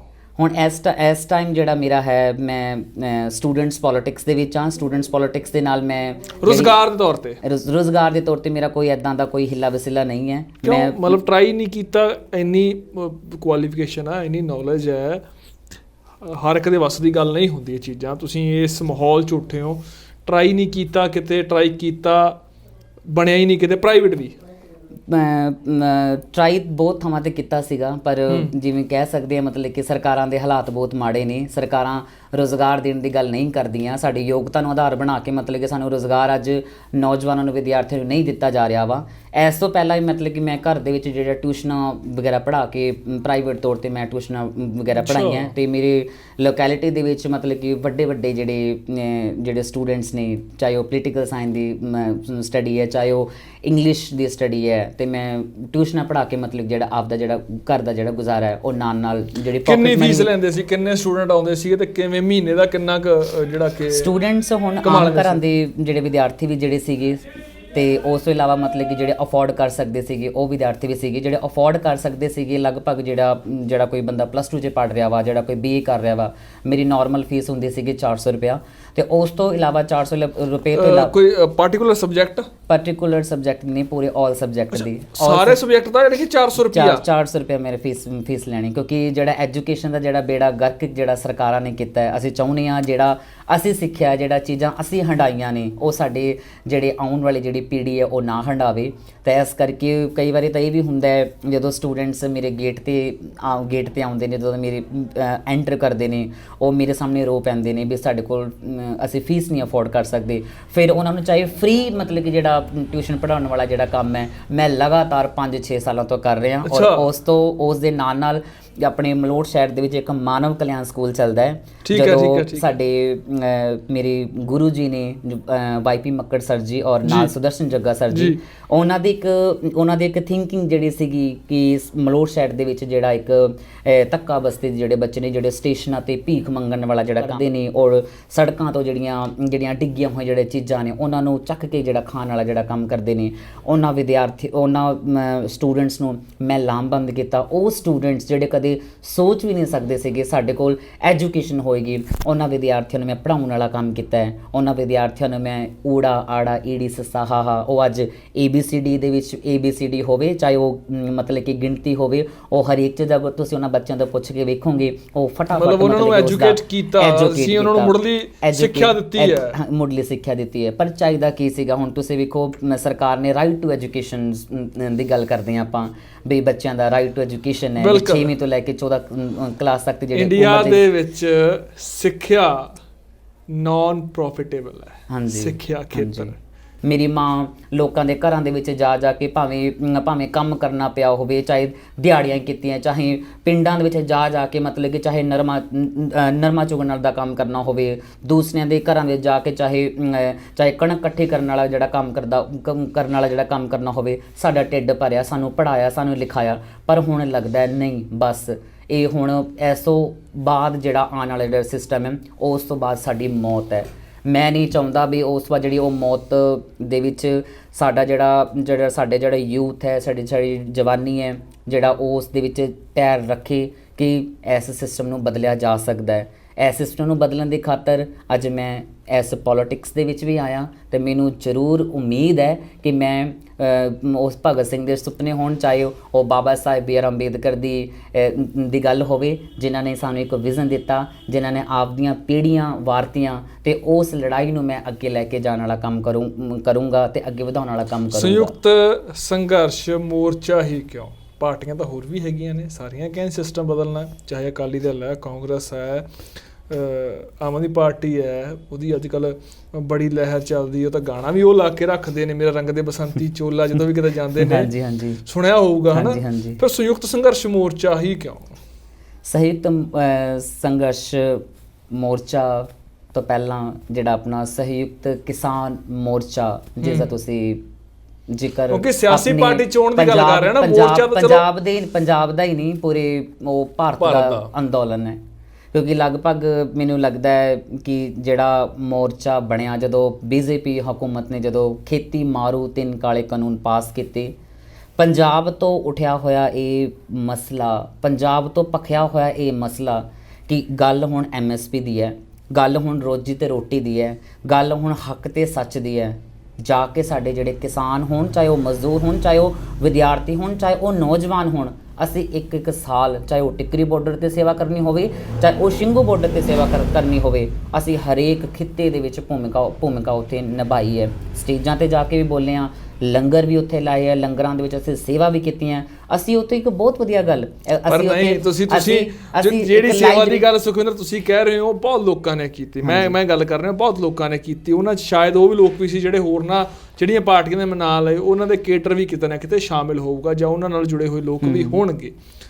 ਪਰ ਸੰਯੁਕਤ ਸੰਘਰਸ਼ ਮੋਰਚਾ ਤੇ ਸੰਯੁਕਤ ਕਿਸਾਨ ਮੋਰਚੇ ਦਾ ਬਹੁਤ ਵੱਡਾ ਅੰਤਰ ਹੈ। ਬਹੁਤ ਸਾਰੀਆਂ ਜਥੇਬੰਦੀਆਂ ਇਸ ਸੰਯੁਕਤ ਸੰਘਰਸ਼ ਮੋਰਚੇ ਦੇ ਨਾਲ ਵੀ ਨਹੀਂ ਹੈਗੀਆਂ, ਫਿਰ ਵੀ ਉਹ ਪਾਰਟੀ ਚੁਣੀ ਇਸ ਕਰਕੇ ਪਈ ਕਿਉਂਕਿ ਤੁਸੀਂ ਅਕਾਲੀ ਦਾ ਇਤਿਹਾਸ ਚੱਕ ਕੇ ਦੇਖ ਸਕਦੇ ਹੋ, ਤੁਸੀਂ ਕਾਂਗਰਸ ਦਾ ਇਤਿਹਾਸ ਚੱਕ ਕੇ ਦੇਖ ਸਕਦੇ ਹੋ, ਤੁਸੀਂ ਆਮ ਆਦਮੀ ਪਾਰਟੀ ਦਾ ਜਿਹੜਾ ਇਤਿਹਾਸ ਹੈ ਉਹ ਚੱਕ ਕੇ ਦੇਖ ਸਕਦੇ ਹੋ ਕਿ ਜਦੋਂ ਬੀਜੇਪੀ ਜਿਹੜੀ ਹਕੂਮਤ ਹੈ, ਜਦੋਂ ਖੇਤੀ ਮਾਰੂ ਜਿਹੜੇ ਕਾਲੇ ਕਾਨੂੰਨ ਨੇ ਉਹ ਸੰਸਦ ਦੇ ਵਿੱਚ ਪਾਸ ਕਰਦੀ ਹੈ, ਉਹ ਬੀਬੀ ਹਰਸਿਮਰਤ ਕੌਰ ਬਾਦਲ ਹੀ ਸੀਗੀ ਨਾ, ਜਦੋਂ ਉੱਥੇ ਜਾ ਕੇ ਮਤਲਬ ਕਿ ਉਹਨਾਂ ਨੇ ਇਹ ਹਾਮੀਆਂ ਭਰੀਆਂ ਵੀ ਹਾਂ ਇਹ ਜਿਹੜੇ ਖੇਤੀ ਮਾਰੂ ਜਿਹੜੇ ਕਾਲੇ ਕਾਨੂੰਨ ਨੇ ਇਹ ਵਾਪਸ ਨਹੀਂ ਹੋਣੇ ਚਾਹੀਦੇ। ਉਹਨਾਂ 'ਤੇ ਮੋਹਰ ਲਾ ਕੇ ਆਉਣ ਵਾਲੇ ਜਿਹੜੇ ਕੌਣ ਸੀਗੀ, ਬੀਬੀ ਹਰਸਿਮਰਤ ਕੌਰ ਬਾਦਲ ਸੀਗੀ, ਜਿਹੜੇ ਫੂਡ ਮਿਨਿਸਟਰ ਵੀ ਰਹੇ ਹੈ। ਫਿਰ ਜਦੋਂ ਉਹਨਾਂ ਨੂੰ ਇਹ ਲੱਗਿਆ ਨਹੀਂ ਹੁਣ ਪੂਰੀ ਪੰਜਾਬ ਦੇ ਜਿਹੜਾ 75% ਜਿਹੜਾ ਕਿਸਾਨ ਹੈ, ਜਿਹੜਾ ਸਾਡੀ ਖੇਤੀਯੋਗ ਜ਼ਮੀਨ 'ਤੇ ਜਿਹੜਾ ਕੰਮ ਕਰਦਾ ਉਹ ਜਾਗ ਚੁੱਕਿਆ ਵਾ, ਅਤੇ ਆਉਣ ਵਾਲੀ ਜਿਹੜੀ 2022 ਦੀ ਜਿਹੜੀ ਇਲੈਕਸ਼ਨਸ ਨੇ ਉਹਨਾਂ ਦੇ ਵਿੱਚ ਇਹ ਸਾਨੂੰ ਮਾਤ ਦੇ ਸਕਦਾ। ਫਿਰ ਉਹ ਝੁੰਮ ਕੇ ਮਤਲਬ ਕਿ ਸੰਸਦ ਦੇ ਵਿੱਚ ਉਹਨਾਂ ਨੇ ਅਸਤੀਫੇ ਦੇਣ ਵਾਲਾ ਜਿਹੜਾ ਕੰਮ ਹੈ ਉਹ ਕੀਤਾ, ਅਤੇ ਉਹ ਸਾਰਾ ਜਿਹੜਾ ਦ੍ਰਿਸ਼ ਉਹ ਦੇਖਿਆ। ਸਾਨੂੰ ਇਹ ਪਤਾ ਹੈ ਕਾਂਗਰਸ ਪਾਰਟੀ ਹੋਵੇ, ਚਾਹੇ ਉਹ ਅਕਾਲੀ ਪਾਰਟੀ ਹੋਵੇ, ਚਾਹੇ ਉਹ ਆਮ ਆਦਮੀ ਪਾਰਟੀ ਤੁਸੀਂ ਗੱਲ ਕੀਤੀ ਕਿ ਇਤਿਹਾਸ ਚੱਕ ਕੇ ਦੇਖ ਲਓ, ਆਮ ਆਦਮੀ ਪਾਰਟੀ ਕਿਉਂ ਨਹੀਂ ਪਸੰਦ? ਮੈਂ ਵੈਸੇ ਸਵਾਲ ਪੁੱਛ ਰਿਹਾ, ਮੇਰਾ ਕੋਈ ਲੈਣਾ ਦੇਣਾ ਨਹੀਂ, ਮੈਂ ਸਿਰਫ ਨਾਰਮਲੀ ਗੱਲ ਪੁੱਛ ਰਿਹਾ ਵੀ ਕਿਉਂ ਨਹੀਂ ਪਸੰਦ, ਕਿਉਂਕਿ ਬਹੁਤ ਸਾਰੇ ਨੌਜਵਾਨ ਇਸ ਵਕਤ ਆਮ ਆਦਮੀ ਪਾਰਟੀ ਨਾਲ ਜਾ ਰਹੇ ਆ। ਦੇਖੋ ਜਿਹੜਾ ਸੰਘਰਸ਼ ਹੈ, ਜਿਹੜਾ ਜਿਹਨੂੰ ਆਪਾਂ ਕਹਿ ਦਿੰਦੇ ਜਿਹੜਾ ਬਦਲਾਵ ਹੈ, ਉਹ ਇੱਕ ਜਮਾਤੀ ਮੈਂ ਗੱਲ ਕਰਦਾ, ਅਸੀਂ ਗੱਲ ਕਰਦੇ ਹਾਂ ਜਮਾਤੀ ਬਦਲਾਵ ਦੀ। ਹੁਣ ਅਕਾਲੀ ਪਾਰਟੀ ਤੋਂ ਕਾਂਗਰਸ ਵੱਲ ਜਾਣਾ, ਕਾਂਗਰਸ ਪਾਰਟੀ ਤੋਂ ਆਮ ਆਦਮੀ ਪਾਰਟੀ ਵੱਲ ਜਾਣਾ, ਇਹ ਜਿਹੜਾ ਸਾਰਾ ਜਿਹੜਾ ਘਾਣ ਅੱਜ ਪੂਰੇ ਪੰਜਾਬ ਦੇ ਵਿੱਚ ਚੱਲ ਰਿਹਾ ਵਾ, ਐਸ ਤੋਂ ਲੱਗਦਾ ਕੀ ਹੈ? ਐਸ ਤੋਂ ਇਹ ਪ੍ਰਤੀਤ ਹੁੰਦਾ ਇਹ ਇੱਕੋ ਕਲਾਸ ਨੂੰ ਰਿਪਰੈਜ਼ੈਂਟ ਕਰਨ ਵਾਲੇ ਬੰਦੇ ਨੇ। ਆਮ ਆਦਮੀ ਪਾਰਟੀ ਵੀ ਇੱਕ ਸੰਘਰਸ਼ੋਂ ਨਿਕਲੀ ਪਾਰਟੀ ਹੈ, ਅੰਨਾ ਹਜ਼ਾਰੇ ਅੰਦੋਲਨ, ਉਸ ਤੋਂ ਬਾਅਦ ਪਾਰਟੀ ਬਣਦੀ ਹੈ, ਉਹ ਪਾਰਟੀ ਦਿੱਲੀ 'ਚ ਸਰਕਾਰ ਬਣਾਉਂਦੀ ਹੈ, ਕਾਫੀ ਕਾਮਯਾਬ ਹੁੰਦੀ ਹੈ। ਉਸ ਤੋਂ ਬਾਅਦ ਹੁਣ ਪੰਜਾਬ 'ਚ 2017 'ਚ ਬੜੀ ਵੱਡੀ ਲਹਿਰ ਲੈ ਕੇ ਆਉਂਦੀ ਹੈ। ਅੱਛਾ 2017 'ਚ ਆਮ ਆਦਮੀ ਪਾਰਟੀ ਆਈ ਸੀ ਪੰਜਾਬ 'ਚ, ਬੜੀ ਵੱਡੀ ਲਹਿਰ ਲੱਗਦੀ ਸੀ, ਉਦੋਂ ਕਦੇ ਕੋਈ ਵਿਚਾਰ ਮਨ 'ਚ ਆਇਆ ਸੀ? ਉਦੋਂ ਕਦੇ ਸੋਚਿਆ ਸੀ? ਸਟੂਡੈਂਟ ਹੁੰਦੇ ਸੀ ਪੋਲੀਟੀਕਲ ਸਾਇੰਸ ਦੇ। ਹੁਣ ਤੁਸੀਂ ਆਮ ਆਦਮੀ ਪਾਰਟੀ ਦਾ ਜਿਹੜਾ ਚਿਹਰਾ ਹੈ, ਕਿਉਂਕਿ ਲੋਕਾਂ ਨੂੰ ਬਦਲਾਵ ਚਾਹੀਦਾ ਸੀਗਾ, ਕਿਉਂਕਿ ਜਿਹੜਾ ਥਰਡ ਜਿਹੜਾ ਅਲਟਰਨੇਟਿਵ ਜਿਹੜਾ ਸੀਗਾ ਉਹ ਲੋਕੀ ਆਮ ਆਦਮੀ ਪਾਰਟੀ ਨੂੰ ਦੇਖ ਰਹੇ ਸੀਗੇ, ਔਰ ਆਮ ਆਦਮੀ ਪਾਰਟੀ ਨੂੰ ਲੋਕਾਂ ਨੇ ਵੋਟਾਂ ਪਾਈਆਂ। ਪਰ ਤੁਸੀਂ ਉਸ ਤੋਂ ਬਾਅਦ ਜਿਹੜਾ ਇਹਨਾਂ ਦਾ ਸਿਸਟਮ ਦੇਖਿਆ, ਹੁਣ ਤੁਸੀਂ ਦੇਖੋ ਜਿਹੜੀ ਵੀ ਇਹਨਾਂ ਨੇ ਟਿਕਟਾਂ ਦੀ ਜਿਹੜੀ ਡਿਵੀਜ਼ਨ ਕੀਤੀ ਹੈ, ਉਹ ਸਾਰੇ ਬੰਦੇ ਨੇ ਜਿਹੜੇ ਖਾਸ ਬੰਦੇ ਨੇ। ਤੁਸੀਂ ਤੁਸੀਂ ਨੈੱਟ 'ਤੇ ਰਿਸਰਚ ਕਰੋ ਅਤੇ ਉੱਥੇ ਵਿਧਾਇਕ ਦਾ ਨਾਮ ਭਰ ਕੇ ਵੇਖੋ ਅਤੇ ਵਿਧਾਇਕ ਦਾ ਤੁਸੀਂ ਪਿਛੋਕੜ ਦੇਖੋ, ਜ਼ਿਆਦਾਤਰ 99% ਉਹ ਬੰਦੇ ਨੇ ਜਿਹੜੇ ਵੱਡੇ ਜਿਹੜੇ ਸਰਮਾਏਦਾਰ ਬੰਦੇ ਨੇ, ਜਿਨ੍ਹਾਂ ਕੋਲ ਪੈਸਾ ਵਾ। ਹੁਣ ਆਪਣੇ ਮਲੋਟ ਹਲਕੇ ਤੋਂ ਇੱਕ ਵਿਦਿਆਰਥੀ ਸੀਗਾ ਜਿਹੜਾ ਮੋਗੇ ਤੋਂ ਚੱਲ ਕੇ ਇੱਥੇ ਆਇਆ, ਅਤੇ ਇੱਥੇ ਆ ਕੇ ਜਿਹੜਾ ਸਾਈਕਲਾਂ 'ਤੇ ਪ੍ਰਚਾਰ ਕਰਦਾ ਫਿਰਦਾ ਸੀਗਾ ਇੱਥੇ ਸਾਡੇ ਮਲੋਟ ਹਲਕੇ ਦੇ ਵਿੱਚ। ਤੁਸੀਂ ਉਹਨੂੰ ਵੇਖੋ, ਉਹਨੇ ਸਾਈਕਲਾਂ 'ਤੇ ਬਹੁਤ ਸੋਹਣਾ ਲੋਕਾਂ ਨੂੰ ਜਗਾਉਣ ਦਾ ਜਿਹੜਾ ਕੰਮ ਕੀਤਾ। ਪਰ ਕੇਜਰੀਵਾਲ ਨੇ ਜਿਹੜੀ ਮੁੱਖ ਜਿਹੜਾ ਸੁਪਰੀਮੋ ਜਿਹੜਾ ਸੀਗਾ ਉਹਨੂੰ ਟਿਕਟ ਨਹੀਂ ਦਿੱਤੀ। ਪਰ ਜਿਹੜੇ ਉੱਥੇ ਪਰਿਵਾਰਵਾਦ ਆ ਗਿਆ। ਜਿਹੜੇ ਡਾਕਟਰ ਬਲਜੀਤ ਕੌਰ ਨੂੰ ਆਮ ਆਦਮੀ ਪਾਰਟੀ ਵੱਲੋਂ ਸਾਡੇ ਮਲੋਟ ਹਲਕੇ ਦੇ ਵਿੱਚ ਉਹਨਾਂ ਨੇ ਲਿਆਂਦਾ ਵਾ। ਡਾਕਟਰ ਬਲਜੀਤ ਕੌਰ ਹੁਣ ਕੀ ਕਹਿ ਰਹੇ ਹੈ ਵੀ ਮੈਂ ਸੇਵਾ ਕਰਨ ਆਈ ਹਾਂ ਵੀ ਮਲੋਟ ਹਲਕੇ ਦੀ, ਕਿ ਤੁਸੀਂ ਹਸਪਤਾਲ ਦੇ ਵਿੱਚ ਤੁਸੀਂ ਐਜ਼ ਏ ਡਾਕਟਰ ਹੋ, ਹੁਣ ਤੁਸੀਂ ਆਈਜ਼ ਦੇ ਡਾਕਟਰ ਹੋ, ਕਿ ਤੁਸੀਂ ਆਈਜ਼ ਦੇ ਡਾਕਟਰ ਦੇ ਤੌਰ 'ਤੇ ਉੱਥੇ ਤੁਸੀਂ ਭੂਮਿਕਾ ਤੁਸੀਂ ਨਿਭਾ ਰਹੇ ਸੀਗੇ, ਕਿ ਤੁਸੀਂ ਉੱਥੇ ਸੇਵਾ ਨਹੀਂ ਕਰ ਰਹੇ ਸੀਗੇ? ਇਸ ਤੋਂ ਪਹਿਲਾਂ ਉਹ ਕਹਿੰਦੇ ਨੇ ਬਹੁਤ ਸੇਵਾ ਕੀਤੀ ਮੈਂ, ਬੜੇ ਹਜ਼ਾਰਾਂ ਆਪਰੇਸ਼ਨ ਕੀਤੇ ਮੈਂ। ਹਾਂਜੀ ਉੱਥੇ ਉਹ ਸੇਵਾ ਨਹੀਂ ਸੀਗੀ। ਡਾਕਟਰ ਤੋਂ ਤੇ ਸਵਾਲ ਮੇਰਾ ਉਹਨਾਂ ਨੂੰ ਇਹ ਹੈ ਕਿ ਉਹ ਸੇਵਾ ਨਹੀਂ ਸੀਗੀ। ਹੁਣ ਪੋਲਿਟਿਕਸ ਦੇ ਵਿੱਚ ਤੁਸੀਂ ਆ ਕੇ ਕਿਹੜਾ ਲੋਕਾਂ ਦਾ ਤੁਸੀਂ ਭਲਾ ਕਰਨ ਦਾ ਜਿਹੜਾ ਪਖੰਡ ਹੈ ਮਲੋਟ ਹਲਕੇ ਦੇ ਵਿੱਚ ਕਰਨ ਜਾ ਰਹੇ ਹੋ। ਸੁਖਵਿੰਦਰ ਨੇ ਨਵਾਂ ਪੈਰ ਧਰਿਆ ਸਿਆਸਤ 'ਚ, ਜਵਾਬ ਪੂਰੇ ਆ ਗਏ। ਹਾਂਜੀ ਸ਼ਬਦੀ ਤੰਜ ਕਸਨੇ ਆ ਗਏ ਆ। ਤੇ ਤੁਸੀਂ ਉਹਨਾਂ ਨੂੰ ਦੇਖੋ, ਜਿਹੜੀ ਕਾਂਗਰਸ ਪਾਰਟੀ ਵੱਲੋਂ ਇਹਨਾਂ ਨੇ ਰੁਪਿੰਦਰ ਰੂਬੀ ਨੂੰ ਲਿਆਂਦਾ ਵਾ। ਰੁਪਿੰਦਰ ਰੂਬੀ ਪਹਿਲਾਂ ਵਿਧਾਨ ਸਭਾ ਦਾ 2 ਮਹੀਨੇ ਪਹਿਲਾਂ ਸੈਸ਼ਨ ਖਤਮ ਹੁੰਦਾ ਹੈ। ਵਿਧਾਨ ਸਭਾ ਤੋਂ ਬਾਅਦ ਉਹ ਕਿਵੇਂ ਕੀ ਕਹਿੰਦੇ ਆ, ਆਮ ਆਦਮੀ ਪਾਰਟੀ ਜਿਹੜੀ ਛੱਡ ਕੇ ਕਾਂਗਰਸ ਪਾਰਟੀ ਵੱਲ ਜਿਹੜੀ ਆ ਕੇ ਜਿਹੜੀ ਰਲੀ ਇਹ ਸਾਰਾ ਆਪਾਂ ਸਾਰਾ ਕੰਮ ਦੇਖ ਰਹੇ ਹਾਂ ਵੀ ਜਿਹੜੀ ਇੱਕ ਜੋੜ ਤੋੜ ਵਾਲੀ ਜਿਹੜੀ ਪੋਲਿਟਿਕਸ ਹੈ ਬਈ ਕਹਿਣ ਦਾ ਮਤਲਬ ਕੀ ਹੈ, ਇੱਕ ਪਾਰਟੀ ਛੱਡ ਕੇ ਦੂਸਰੀ ਪਾਰਟੀ ਵੱਲ, ਦੂਸਰੀ ਪਾਰਟੀ ਛੱਡ ਕੇ ਤੀਸਰੀ ਪਾਰਟੀ ਵੱਲ ਜਾਣ ਵਾਲਾ ਜਿਹੜਾ ਕਿਰਦਾਰ ਹੈ, ਜਿਹੜੀ ਇੱਕ ਕਲਾਸ ਦੀ ਇਹ ਨੁਮਾਇੰਦਗੀ ਹੈ ਜਿਨ੍ਹਾਂ ਕੋਲ ਪੈਸਾ ਵਾ, ਜਿਹੜੇ ਢਨਾੜ ਪਰਿਵਾਰਾਂ 'ਚ ਪੈਦਾ ਹੋਏ ਨੇ। ਤੁਸੀਂ ਅਕਾਲੀ ਦਲ ਨੂੰ ਦੇਖੋ, ਅਕਾਲੀ ਦਲ ਦਾ ਜਿਹੜਾ ਮਲੋਟ ਜਿਹੜਾ ਸ਼ਹਿਰ ਹੈ ਇਹ ਅਕਾਲੀ ਦਲ ਦਾ ਗੜ ਮੰਨਿਆ ਹਰਪ੍ਰੀਤ ਸਿੰਘ, ਹਾਂਜੀ ਹਰਪ੍ਰੀਤ ਸਿੰਘ 2 ਵਾਰੀ ਐਮਐਲਏ ਨੇ, ਫਾਦਰ ਸਾਹਿਬ ਉਹਨਾਂ ਦੇ ਗੜ ਮੰਨਿਆ ਜਾਂਦਾ ਵਾ। ਉਸ ਤੋਂ ਪਹਿਲਾਂ ਤੁਸੀਂ ਉਹਨਾਂ ਦਾ ਚੱਕ ਕੇ ਦੇਖੋ ਸਾਰਾ ਸੁਜਾਨ ਤੋਂ ਬਾਅਦ ਉਹਨਾਂ ਦੇ ਦਾਦੇ ਤੋਂ ਬਾਅਦ ਉਹਨਾਂ ਦੇ ਬੇਟਾ ਇਹ ਜਿਹੜਾ ਪਰਿਵਾਰਵਾਦ ਜਿਹੜਾ ਚੱਲਿਆ ਆ ਰਿਹਾ ਵਾ, ਠੀਕ ਹੈ ਨਾ, ਉਸ ਨੂੰ ਮੈਂ ਚੈਲੰਜ ਕਰਨ ਆਇਆ ਤੇ ਉਸ ਨੂੰ ਮੈਂ ਬਦਲਣ ਆਇਆ ਕਿ ਮੈਂ ਗੁਰੂ ਰਵਿਦਾਸ ਨਗਰ ਦੇ ਵਿੱਚ ਪੈਦਾ ਹੋਇਆ, ਜੰਮਿਆ ਪਲਿਆ, ਅੱਜ ਮੈਂ ਯੂਨੀਵਰਸਿਟੀ ਪੋਲਿਟਿਕਸ ਦੇ ਵਿੱਚ ਹਾਂ ਔਰ ਮੈਨੂੰ ਪੋਲਿਟਿਕਸ ਦੀ ਮੁਹਾਰਤ ਵੀ ਹਾਸਲ ਹੈ ਕਿ ਮੈਂ ਥਿਓਰੈਟੀਕਲੀ ਦੇ ਨਾਲ ਪ੍ਰੈਕਟੀਕਲੀ ਵੀ ਸਟੂਡੈਂਟ ਪੋਲਿਟਿਕਸ ਸੀਵੀ ਕਦੋਂ ਭੇਜਿਆ ਸੀਗਾ ਸੰਯੁਕਤ ਸੰਘਰਸ਼ ਮੋਰਚੇ ਨੂੰ? ਸੀਵੀ ਕਦੋਂ ਭੇਜਿਆ ਸੀਗਾ ਤੇ ਕਦੋਂ ਤੁਹਾਡੇ ਤੇ ਉਹ ਮੋਹਰ ਲੱਗ ਕੇ ਆ ਗਈ ਸੀ? ਸੀਵੀ ਇਸ ਕਰਕੇ ਭੇਜਿਆ ਸੀਗਾ ਕਿਉਂਕਿ ਵਿਦਿਆਰਥੀ ਜਿਹੜੇ ਨੇ, ਉਹਨਾਂ ਜਿਹੜੇ ਮੇਰੇ ਸਟੂਡੈਂਟਸ ਨੇ, ਮੇਰੇ ਵਿਦਿਆਰਥੀ ਨੇ, ਜਿਨ੍ਹਾਂ ਤੋਂ ਮੈਂ ਗਿਆਨ ਲਿੱਤਾ, ਜਿਨ੍ਹਾਂ ਨੇ ਮੈਨੂੰ ਅੱਗੇ ਤੋਰਿਆ ਵਾ, ਉਹਨਾਂ ਦੀ ਖੁਆਇਸ਼ ਸੀਗੀ ਨਹੀਂ ਸੁਖਵਿੰਦਰ ਤੈਨੂੰ ਪੋਲਿਟਿਕਸ ਦੇ ਵਿੱਚ ਆਉਣਾ ਚਾਹੀਦਾ ਕਿਉਂਕਿ ਤੇਰੀ ਹਰੇਕ ਮੁੱਦੇ ਤੇ ਹਰੇਕ ਆਸਪੈਕਟ ਨੂੰ ਤੂੰ ਸਹੀ ਤਰੀਕੇ ਦੇ ਨਾਲ ਮਤਲਬ ਜਿਹੜਾ ਸਮਝਣ ਵਾਲਾ ਜਿਹੜਾ ਕੰਮ ਉਹ ਕਰਦਾ। ਘਰਦਿਆਂ ਨਾਲ ਰਹਿ ਮਸਲਾ ਕੀਤਾ ਵੀ ਮੈਂ ਭੇਜਾਂ ਕਿ ਨਾ ਭੇਜਾਂ, ਹੈ ਨਾ, ਵੀ ਅਗਰ ਮੈਂ ਐਮਐਲਏ ਦਾ ਇਲੈਕਸ਼ਨ ਲੜ ਲਾਂ ਕਿਉਂਕਿ ਇਲੈਕਸ਼ਨ ਬੜਾ ਵੱਡਾ ਇਲੈਕਸ਼ਨ, ਕੋਈ ਛੋਟਾ ਇਲੈਕਸ਼ਨ ਨਹੀਂ। ਉਸ ਤੋਂ ਬਾਅਦ ਮੈਂ ਘਰਦਿਆਂ ਨੂੰ ਬਿਨਾਂ ਦੱਸੇ, ਕਿਉਂਕਿ ਮੈਂ ਇੰਨਾ ਜ਼ਿਆਦਾ ਪ੍ਰੈਸ਼ਰ ਦੇ ਵਿੱਚ ਸੀਗਾ ਵੀ ਹੁਣ ਕੀ ਕੀਤਾ ਜਾਵੇ, ਕਿਉਂਕਿ ਇੱਕ ਘਰਦਿਆਂ ਨੂੰ ਕੌਨਫੀਡੈਂਸ ਲਿਆ ਹੀ ਨਹੀਂ ਹੈ, ਚੇਂਜ ਵੀ ਸੀਗਾ ਵੀ ਸਿਸਟਮ ਨੂੰ ਵੀ ਚੇਂਜ ਕਰਨਾ ਹੈ ਕਿਉਂਕਿ ਫਿਰ ਘਰਦਿਆਂ ਦਾ ਵੀ ਇਹ ਹੁੰਦਾ ਕਿ ਇਸ ਰਸਤੇ ਤੇ ਆ ਕੇ ਕਦੇ ਲੋਕ ਕਿ ਮਾਰ ਨਾ ਦੇਣ, ਹੈ ਨਾ, ਵੀ ਕੋਈ ਕੁਝ ਹੋ ਨਾ ਜਾਵੇ। ਮੇਰੇ ਹਰ ਮਾਂ ਪਿਓ ਦੀ ਇਹ ਖੁਆਇਸ਼ ਹੁੰਦੀ ਹੈ ਕਿ ਮੇਰਾ ਪੁੱਤਰ ਅੱਗੇ ਵਧੇ, ਹੈ ਨਾ, ਪਰ ਇੱਕ ਮਾਂ ਪਿਓ ਦੀਆਂ ਅੱਖਾਂ ਦੇ ਵਿੱਚ ਉਸ ਟਾਈਮ ਤੇ ਦਰਦ ਸੀਗਾ ਵੀ ਕਦੇ ਇਹ ਹੁਣ ਜਿਹੜੀ ਸਿਆਸਤ ਦੇ ਵਿੱਚ ਪੈਰ ਰੱਖਣ ਜਾ ਰਿਹਾ ਵਾ ਉਹ ਬਿਲਕੁਲ ਗਰਕੀ ਹੋਈ ਹੈ, ਪਰ ਉਸ ਗਰਕੀ ਹੋਈ ਜਿਹੜੀ ਸਿਆਸਤ ਨੂੰ ਠੀਕ ਕਰਨਾ ਕਿ ਨਹੀਂ ਕਰਨਾ। ਨਹੀਂ, ਘਰਦਿਆਂ ਨੂੰ ਕੌਨਫੀਡੈਂਸ ਤੇ ਲਿਆ ਨਹੀਂ, ਸੀਵੀ ਭੇਜਤਾ, ਜਦੋਂ ਮੋਹਰ ਲੱਗੀ ਘਰੇ ਦੱਸਿਆ ਘਰਦਿਆਂ ਨੂੰ। ਮੈਂ ਬਿਨਾਂ ਕੌਨਫੀਡੈਂਸ ਬਿਨਾਂ ਦੱਸੇ ਮੈਂ ਆਪਦੇ ਜੀਮੇਲ ਚੱਕੀ, ਜੀਮੇਲ ਓਪਨ ਕੀਤੀ, ਮੈਂ ਆਪਦਾ ਸੀਵੀ ਤਿਆਰ ਕੀਤਾ। ਸੀਵੀ ਤਿਆਰ ਕਰਨ ਤੋਂ ਬਾਅਦ ਜਿਹੜੀਆਂ ਮੇਰਾ ਸਾਰਾ ਕਿਸਾਨੀ ਸੰਘਰਸ਼ ਦੇ ਵਿੱਚ ਮੇਰੀ ਜਿਹੜੀ ਮੈਂ ਭੂਮਿਕਾ ਨਿਭਾਈ ਹੈ ਉਹ ਸਾਰਾ ਮੈਂ ਇੰਟਰਪ੍ਰੀਟੇਟ ਕਰਨ ਤੋਂ ਬਾਅਦ ਮੈਂ ਡਾਕਟਰ ਰਹਿਮਾਨ ਤੇ ਜਿਹੜੀ ਸਾਡੀ ਕਮੇਟੀ ਬਣੀ ਹੈ ਸੰਯੁਕਤ ਸਮਾਜ ਜਿਹੜਾ ਮੋਰਚੇ ਦੀ ਕਮੇਟੀ ਬਣੀ ਉਹਨੂੰ ਭੇਜ ਦਿੱਤਾ, ਉਹਨੂੰ ਸੈਂਡ ਕਰਨ ਵਾਲਾ ਜਿਹੜਾ ਕੰਮ ਕੀਤਾ। ਫਿਰ ਨਾਲ ਦੀ ਨਾਲ ਮੈਨੂੰ ਇੱਕ ਬੈਠਾ ਸੀਗਾ, ਮੈਂ ਸੁਬਾਹ ਉੱਠਿਆ ਸੀਗਾ, ਖਬਰਾਂ ਦੇਖ ਰਿਹਾ ਸੀਗਾ, ਅਖਬਾਰ ਦਾ ਹਿੰਦੂ ਅਖਬਾਰ ਪੜ੍ਹ ਰਿਹਾ ਸੀਗਾ ਮੈਂ। ਉਸ ਮੈਨੂੰ ਇੱਕ ਕਾਲ ਆਈ ਤੇ ਕਿਸਾਨ ਲੀਡਰ ਦੀ, ਕਹਿੰਦੇ ਤੁਹਾਡੀ ਸਿਲੈਕਸ਼ਨ ਹੋ ਚੁੱਕੀ ਹੈ। ਤੇ ਮੇਰੀ ਜਦੋਂ ਮੈਂ ਉਸ ਟਾਈਮ ਤੇ ਜਦੋਂ ਅਖਬਾਰ ਪੜ੍ਹ ਰਿਹਾ ਸੀਗਾ ਮੇਰੀ ਪੈਰਾਂ ਥੱਲੋਂ ਜਿਹੜੀ ਜ਼ਮੀਨ ਸੀਗੀ ਉਹ ਖਿਸਕ ਚੁੱਕੀ ਸੀਗੀ ਵੀ ਮੇਰੇ ਵਰਗੇ ਇੱਕ ਨੌਜਵਾਨ ਨੂੰ ਜਿਹੜਾ ਇੱਕ ਸਧਾਰਨ ਜਿਹੇ ਪਰਿਵਾਰ ਚੋਂ ਪੈਦਾ ਹੋਇਆ, ਜਿਨ੍ਹਾਂ ਨੇ ਇੰਨੇ ਤਸੀਹੇ ਦੇਖੇ ਕਿ ਮੇਰੇ ਵਰਗੇ ਟਿਕਟ ਮਿਲ ਗਈ ਹੈ, ਵਿਸ਼ਵਾਸ ਉਦੋਂ ਨਹੀਂ ਹੋਇਆ, ਨੌਜਵਾਨ ਨੂੰ ਟਿਕਟ ਮਿਲ ਗਈ। ਅੱਛਾ, ਪਰਿਵਾਰ ਨੂੰ ਦੱਸਿਆ ਫਿਰ ਟਿਕਟ ਮਿਲ ਗਈ? ਉਸ ਵਾਰ ਟਿਕਟ ਮਿਲਣ ਤੋਂ ਬਾਅਦ ਪਹਿਲਾਂ ਮੇਰਾ ਪਰਿਵਾਰ ਨਹੀਂ ਉੱਦਾਂ ਹਾਮੀ ਭਰ ਰਿਹਾ ਸੀਗਾ, ਬਾਅਦ ਵਿੱਚ ਉਹਨਾਂ ਨੇ ਇਹ ਹਾਮੀ ਭਰੀ ਨਹੀਂ ਸੁਖਵਿੰਦਰ ਤੂੰ ਸੌਖੇ ਮੰਨ ਕੇ ਜੇ ਦੱਸਿਆ ਵੀ ਮਾਤਾ ਵੀ ਫਾਦਰ ਸਾਹਿਬ ਮੈਨੂੰ ਟਿਕਟ ਮਿਲ ਗਈ ਆ ਤੇ ਸੰਯੁਕਤ ਸੰਘਰਸ਼ ਜਿਹੜਾ ਮੋਰਚਾ ਆ ਕਿਸਾਨਾਂ ਦੀ ਪਾਰਟੀ ਆ ਉਹਨੇ ਟਿਕਟ ਦਿੱਤੀ ਮੈਨੂੰ, ਸੌਖੇ ਮੰਨ ਗਏ ਸੀ ਫਿਰ ਵੀ ਵਿਰੋਧ ਹੋਇਆ ਸੁਖਵਿੰਦਰ ਦਾ? ਜਦੋਂ ਮੈਂ ਆਪਦੇ ਘਰ ਦੇ ਮੰਮੀ ਤੇ ਪਾਪਾ ਨੂੰ ਇਹ ਗੱਲ ਕੀਤੀ ਵੀ ਮੈਨੂੰ ਟਿਕਟ ਅਲਾਟ ਹੋ ਗਈ ਹੈ, ਵੀ ਮੈਨੂੰ ਕਾਲ ਆਇਆ ਵਾ ਤੁਸੀਂ ਹੁਣ ਲੁਧਿਆਣੇ ਆ ਸਕਦੇ ਹੋ ਆਪਦਾ ਮਤਲਬ ਕਿ ਲੈਣ ਵਾਸਤੇ ਸਾਰਾ ਪ੍ਰੈਸ ਕਾਨਫਰੰਸ ਕਰਨੀ ਹੈ, ਲੀਡ ਕਰਨਾ ਵਾ। ਉਸ ਤੋਂ ਬਾਅਦ ਘਰਦਿਆਂ ਨੇ ਮੈਨੂੰ ਅੱਛਾ ਰਿਐਕਟ ਕੀਤਾ, ਅੱਛਾ ਰਿਸਪੌਂਸ ਕੀਤਾ, ਨਹੀਂ ਸੁਖਵਿੰਦਰ ਤੂੰ ਲੱਗ ਅੱਗੇ, ਅਸੀਂ ਤੇਰੇ ਨਾਲ ਆ। ਚੋਣ ਪ੍ਰਚਾਰ ਦੇ ਨਾਲ ਜਾਣਗੇ? ਹਾਂਜੀ ਜ਼ਰੂਰ ਚੋਣ ਪ੍ਰਚਾਰ ਦੇ ਨਾਲ ਜਾਣਗੇ ਕਿਉਂਕਿ ਮੇਰਾ ਨਗਰ ਹੈ, ਕਿਉਂਕਿ ਮੇਰੇ ਘਰ ਦੇ ਜਦੋਂ ਘਰਦਿਆਂ ਦਾ ਸਾਥ ਨਹੀਂ ਹੁੰਦਾ ਤਾਂ ਜਿਹੜੀ ਵੱਡੀਆਂ ਤੋਂ ਵੱਡੀਆਂ ਜਿਹੜੀਆਂ ਜੰਗਾਂ ਨੇ ਉਹ ਨਹੀਂ ਮਤਲਬ ਕਿ ਜਿੱਤੀਆਂ ਜਾ ਸਕਦੀਆਂ। ਸੁਖਵਿੰਦਰ ਵੋਟਾਂ ਕਿਵੇਂ ਮੰਗਦੇ ਹੋ ਜਾ ਕੇ, ਕਿਵੇਂ ਚੋਣ ਪ੍ਰਚਾਰ ਕਰਦੇ ਹੋ? ਚੋਣ ਪ੍ਰਚਾਰ ਜਿਹੜਾ ਕਰਨ ਦਾ ਜਿਹੜਾ ਸਾਡਾ ਜਿਹੜਾ ਮੇਨ ਜਿਹੜਾ ਪ੍ਰੋਗਰਾਮ ਹੈ, ਕਿਉਂਕਿ ਜਿਵੇਂ ਮੈਨੂੰ ਟਿਕਟ ਮਿਲੀ ਹੈ, ਕਿਉਂਕਿ ਮੈਨੂੰ ਪਿੰਡਾਂ ਤੋਂ ਕਾਫੀ ਕਿਸਾਨਾਂ ਦੇ ਕਾਲਸ ਆ ਰਹੀ ਹੈ ਤੇ ਮੈਨੂੰ ਕਾਫੀ ਕਾਲਸ ਕਰਕੇ ਕਈ ਵਾਰੀ ਤਾਂ ਇੰਨੀ ਕਾਲਸ ਆ ਜਾਂਦੇ, ਕਈ ਵਾਰੀ ਤਾਂ ਪਿਕ ਹੀ ਨਹੀਂ ਹੋ ਪਾਉਂਦੀ, ਉਹਨਾਂ ਨਾਲ ਗੱਲ ਵੀ ਸਹੀ ਤਰੀਕੇ ਨਾਲ ਨਹੀਂ ਹੋ ਪਾਉਂਦੀ।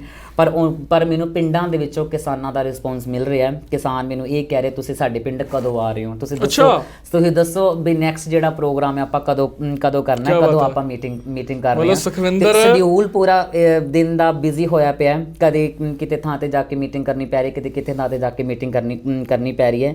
ਇੱਕ ਵਾਰੀ ਕਿਉਂਕਿ ਸਾਨੂੰ ਇੰਨਾ ਕਿਉਂਕਿ ਨਵੇਂ ਆ ਸੀ, ਕਿਉਂਕਿ ਨਵਾਂ ਖੂਨ ਹੈ, ਨਵਾਂ ਜਜ਼ਬਾ ਵਾ, ਕਿਉਂਕਿ ਜਿਹੜਾ ਇੱਕ ਗੱਲ ਕਹੀ ਹੈ ਕਾਰਲ ਮਾਰਕਸ ਨੇ ਬਹੁਤ ਚੰਗੀ, ਤਜਰਬਾ ਗਿਆਨ ਬਣਦਾ ਗਿਆ, ਮਨੁੱਖ ਮਹਾਨ ਬਣਦਾ ਗਿਆ, ਕਿਉਂਕਿ ਤਜਰਬੇ ਤੋਂ ਹੀ ਸਭ ਜਿਹੜਾ ਗਿਆਨ ਹੈ ਉਹ ਅਗਾਂਹ ਵਧਣ ਵਾਲਾ ਜਿਹੜਾ ਕੰਮ ਹੁੰਦਾ ਹੈ। ਫਿਰ ਜਿਹੜੇ ਮਨੁੱਖ ਜਿਹੜੇ ਮਹਾਨ ਕਿਵੇਂ ਹੁੰਦੇ ਆ, ਉਹ ਸਾਰਾ ਜਿਹੜਾ ਕੰਮ ਉਹ ਚੱਲਦਾ ਹੈ। ਤਾਂ ਇਸ ਕਰਕੇ ਜਿਹੜਾ ਚੋਣ ਜਿਹੜਾ ਅਸੀਂ ਜਿਹੜਾ ਪ੍ਰਚਾਰ ਪਿੰਡਾਂ ਦੇ ਵਿੱਚ ਲੈ ਕੇ ਜਾ ਰਹੇ ਹਾਂ, ਉਹਨਾਂ ਦੇ ਇੱਕ ਤਾਲਮੇਲ ਜਿਹੜੀ ਕਮੇਟੀ 52 ਪਿੰਡਾਂ ਦੀ ਆਟੋਮੈਟਿਕਲੀ ਬਣ ਚੁੱਕੀ ਹੈ, ਉਹਨਾਂ ਦੇ ਤਾਲਮੇਲ ਕਮੇਟੀ ਬਣਾ ਦਿੱਤੀ ਹੈ। ਹੁਣ ਇਸ ਤੋਂ ਬਾਅਦ ਮਤਲਬ ਜਿਹੜਾ ਮੇਰਾ ਲੋਕੈਲਿਟੀ ਦੇ ਵਿੱਚ ਵੀ ਤੁਸੀਂ ਦੇਖ ਸਕਦੇ ਹੋ, ਹਜੇ ਕੋਈ ਕਿਤੇ ਵੀ ਥਾਂ ਤੇ ਕੋਈ ਬੈਨਰ, ਕੋਈ ਪੋਸਟਰ ਮੈਂ ਉਹ ਨਹੀਂ ਦੇਖਿਆ। ਉਹ ਖਰਚਾ ਬਹੁਤ ਹੋ ਜਾਂਦਾ ਸੁਖਵਿੰਦਰ, ਉਹ ਖਰਚਾ ਕਿੱਥੋਂ ਕਰੋਗੇ? ਆ ਮੈਂ ਜੇਕਰ ਤੁਹਾਡੇ ਘਰ ਦੇ ਹਾਲਾਤ ਜਿਸ ਤਰੀਕੇ ਨਾਲ ਅਸੀਂ ਦੇਖਿਆ ਜਾਂ ਦਰਸ਼ਕ ਦੇਖ ਰਹੇ ਨੇ, ਉਹ ਸੋਚਦੇ ਹੋਣਗੇ ਵੀ ਸੰਯੁਕਤ ਸਮਾਜ ਮੋਰਚੇ ਨੇ ਟਿਕਟ ਦੇਤੀ, ਪਰ ਮੁੰਡਾ ਖਰਚਾ ਕਿੱਥੋਂ ਕਰੂਗਾ ਸਾਰੀ ਚੀਜ਼ ਦਾ? ਬੈਨਰ ਬੂਨਰ ਲਾਉਣੇ ਉਹ ਬਹੁਤ ਪੈਸੇ ਹੋ ਗਏ ਅੱਜ ਕੱਲ੍ਹ ਤਾਂ, ਉਹਨਾਂ ਦੇ ਝੰਡੇ ਬਣਾਉਣੇ ਆ, ਸਰੋਪੇ ਵੀ ਪਾਉਣੇ ਪੈਂਦੇ ਆ ਕਈ ਵਾਰੀ ਤਾਂ ਜੇ ਕੋਈ ਸ਼ਾਮਲ ਹੁੰਦਾ। ਤੁਸੀਂ ਇਹ ਦੇਖੋ ਕਿਉਂਕਿ ਜਿਹੜਾ ਸਾਡਾ ਸੰਯੁਕਤ ਸਮਾਜ ਮੋਰਚੇ ਦਾ ਜਿਹੜੇ ਤੁਸੀਂ ਪ੍ਰਚਾਰ ਦੀ ਗੱਲ ਕੀਤੀ ਵੀ ਇੰਨਾ ਖਰਚਾ ਤੁਸੀਂ ਕਿੱਥੋਂ ਚੱਕੋਗੇ, ਇਹ ਸਾਡਾ ਕੋਈ 1 ਜਾਂ 2 ਮਹੀਨੇ ਦਾ ਜਿਹੜਾ ਸੰਘਰਸ਼ ਨਹੀਂ ਸੀਗਾ, 1 ਸਾਲ ਤੋਂ ਹੀ ਮਤਲਬ ਕਿ ਅਸੀਂ ਲੋਕਾਂ ਦੇ ਵਿੱਚ ਜਾਣ ਵਾਲਾ ਜਿਹੜਾ ਕੰਮ ਹੈ ਉਹ ਪਿੰਡ ਲੈਵਲ ਤੇ ਕਮੇਟੀਆਂ ਬਣਾ ਕੇ ਦਿੱਲੀ ਦੀਆਂ ਬਰੂਹਾਂ ਤੱਕ ਪਹੁੰਚਾਉਣ ਵਾਲਾ ਜਿਹੜਾ ਕੰਮ ਹੈ ਪਰ ਹੁਣ ਲੋਕਾਂ ਤੱਕ ਇਹ ਵੀ ਤਾਂ ਪਹੁੰਚਾਉਣਾ ਨਾ ਵੀ ਸੁਖਵਿੰਦਰ ਦਾ ਚੋਣ ਨਿਸ਼ਾਨ ਇਹ ਹੈ, ਸੁਖਵਿੰਦਰ ਦੇ ਲਈ ਆਹ ਬਟਨ ਨੱਪਿਓ, ਸੁਖਵਿੰਦਰ ਨੂੰ ਜਿਤਾਉਣਾ ਤਾਂ ਆਹ ਚੀਜ਼, ਉਹ ਫੋਟੋਆਂ, ਹੋਰਡਿੰਗ, ਉਹ ਸਾਰਾ ਕੁਝ ਇੱਕ ਵਾਰ ਤਾਂ ਕਰਨਾ ਹੀ ਪਊਗਾ ਨਾ, ਲੋਕਾਂ ਨੂੰ ਪਤਾ ਕਿਵੇਂ ਲੱਗੂ ਉਹਦੇ ਬਾਰੇ? ਨਹੀਂ ਉਹ ਸਭ ਕੁਝ ਹੋ ਰਿਹਾ ਵਾ, ਮਤਲਬ ਕਿ ਸਭ ਤਾਲਮੇਲ ਕਮੇਟੀਆਂ ਜਿਹੜੀਆਂ ਸਾਡੇ ਮਲੋਟ ਸ਼ਹਿਰ ਦੇ ਵਿੱਚ ਉਹ ਬਣ ਚੁੱਕੀਆਂ ਵਾ, ਲਗਭਗ ਸਾਰੇ ਜਿਹੜੇ ਕੰਮ ਨੇ, ਕਿਉਂਕਿ ਹਜੇ ਮੋਰਚੇ ਨੂੰ ਜਿਹੜਾ ਸਿੰਬਲ ਹੈ ਉਹ ਵੀ ਨਹੀਂ ਮਿਲਿਆ, ਕਿਉਂਕਿ ਸਾਰਾ ਹਜੇ ਚੋਣ ਮੈਨੀਫੈਸਟੋ ਵੀ ਹਜੇ ਮਤਲਬ ਕਿ ਰਿਲੀਜ਼ ਇੱਕ ਅੱਧੇ ਦਿਨ ਦੇ ਵਿੱਚ ਹੋ ਜਾਣਾ ਵਾ। ਸਾਰਾ ਜਿਹੜਾ ਚੋਣ ਮੈਨੀਫੈਸਟੋ ਕਿਹੜੇ ਜਿਹੜੇ ਏਜੰਡੇ ਤੇ ਆਪਾਂ ਜਿਹੜੀ ਉਹ ਗੱਲ ਕਰਨੀ ਹੈ, ਕਿਹੜੇ ਏਜੰਡੇ ਨੂੰ ਮਤਲਬ ਕਿ ਤੁਸੀਂ ਪਿੰਡ ਲੈਵਲ ਤੱਕ ਲੈ ਕੇ ਜਾਣਾ, ਨੌਜਵਾਨਾਂ ਤੱਕ ਲੈ ਕੇ ਜਾਣਾ ਵਾਲਾ ਜਿਹੜਾ ਕੰਮ ਹੈ ਉਹ ਸਾਰਾ ਹੋਣ ਵਾਲਾ। ਖਰਚੇ ਵਾਲਾ ਕੰਮ ਆ, ਪਰਿਵਾਰ ਨੇ ਨਹੀਂ ਕਿਹਾ ਆ ਖਰਚਾ ਬਹੁਤ ਹੁੰਦਾ, ਕਿੱਥੋਂ ਲਿਆਉਂਗੇ ਪੈਸੇ? ਸੁਖਵਿੰਦਰ ਪੈਸੇ ਕਿੱਥੋਂ ਲੈ ਕੇ ਆਊਗਾ? ਜਦੋਂ ਮੈਂ ਹੁਣੇ ਤੁਹਾਨੂੰ ਗੱਲ ਕਰਕੇ ਹਟਿਆ ਵੀ ਮੈਨੂੰ ਪਿੰਡਾਂ ਤੋਂ ਬਹੁਤ ਕਾਲ ਆ ਰਹੇ ਨੇ, ਕਿਉਂਕਿ ਜਿਹੜੇ ਮੇਰੇ ਕਿਸਾਨ ਜਿਹੜੇ ਭਰਾ ਨੇ, ਮਜ਼ਦੂਰ ਭਰਾ ਨੇ, ਜਿਹੜੇ ਮੇਰੇ ਵਿਦਿਆਰਥੀ ਨੇ, ਜਿਹੜੇ ਮੇਰੇ ਸਟੂਡੈਂਟਸ ਨੇ ਔਰ ਜਿਹੜੇ ਮੇਰੇ ਨਾਲ ਜੁੜੇ ਹੋਏ ਹੈ, ਤੇ ਜਿਨ੍ਹਾਂ ਵਾਸਤੇ ਮੈਂ ਲੜਿਆ, ਜਿਨ੍ਹਾਂ ਵਾਸਤੇ ਮੈਂ ਡਾਂਗਾਂ ਖਾਧੀਆਂ, ਜਿਨ੍ਹਾਂ ਨਾਲ ਮੈਂ ਰਲ ਕੇ ਨਾਲ ਸੰਘਰਸ਼ ਕੀਤਾ ਵਾ, ਤੇ ਉਹ ਚਾਹੇ ਮੈਂ ਉਹਨਾਂ ਨੂੰ ਐਜ਼ ਏ ਅਪੀਲ ਕਰ ਰਿਹਾ ਵੀ ਚਾਹੇ ਤੁਸੀਂ ਮੈਨੂੰ 1 ਰੁਪਇਆ ਦਿਓ, ਚਾਹੇ ਤੁਸੀਂ ਮੈਨੂੰ 2 ਰੁਪਏ ਦਿਓ, ਹੈ ਨਾ, ਕਿਉਂਕਿ ਖਰਚਾ, ਕਿਉਂਕਿ ਵੱਡਾ ਇਲੈਕਸ਼ਨ ਥੋੜ੍ਹਾ ਖਰਚਾ ਹੋ ਹੀ ਜਾਂਦਾ, ਕਿਉਂਕਿ ਬੈਨਰ ਵਿੱਚ ਪਵਾਉਣੇ ਆ, ਕਿਉਂਕਿ ਆਪਦਾ ਪ੍ਰੋਗਰਾਮ ਵੀ ਤੁਸੀਂ ਲੈ ਕੇ ਜਾਣਾ ਵਾ।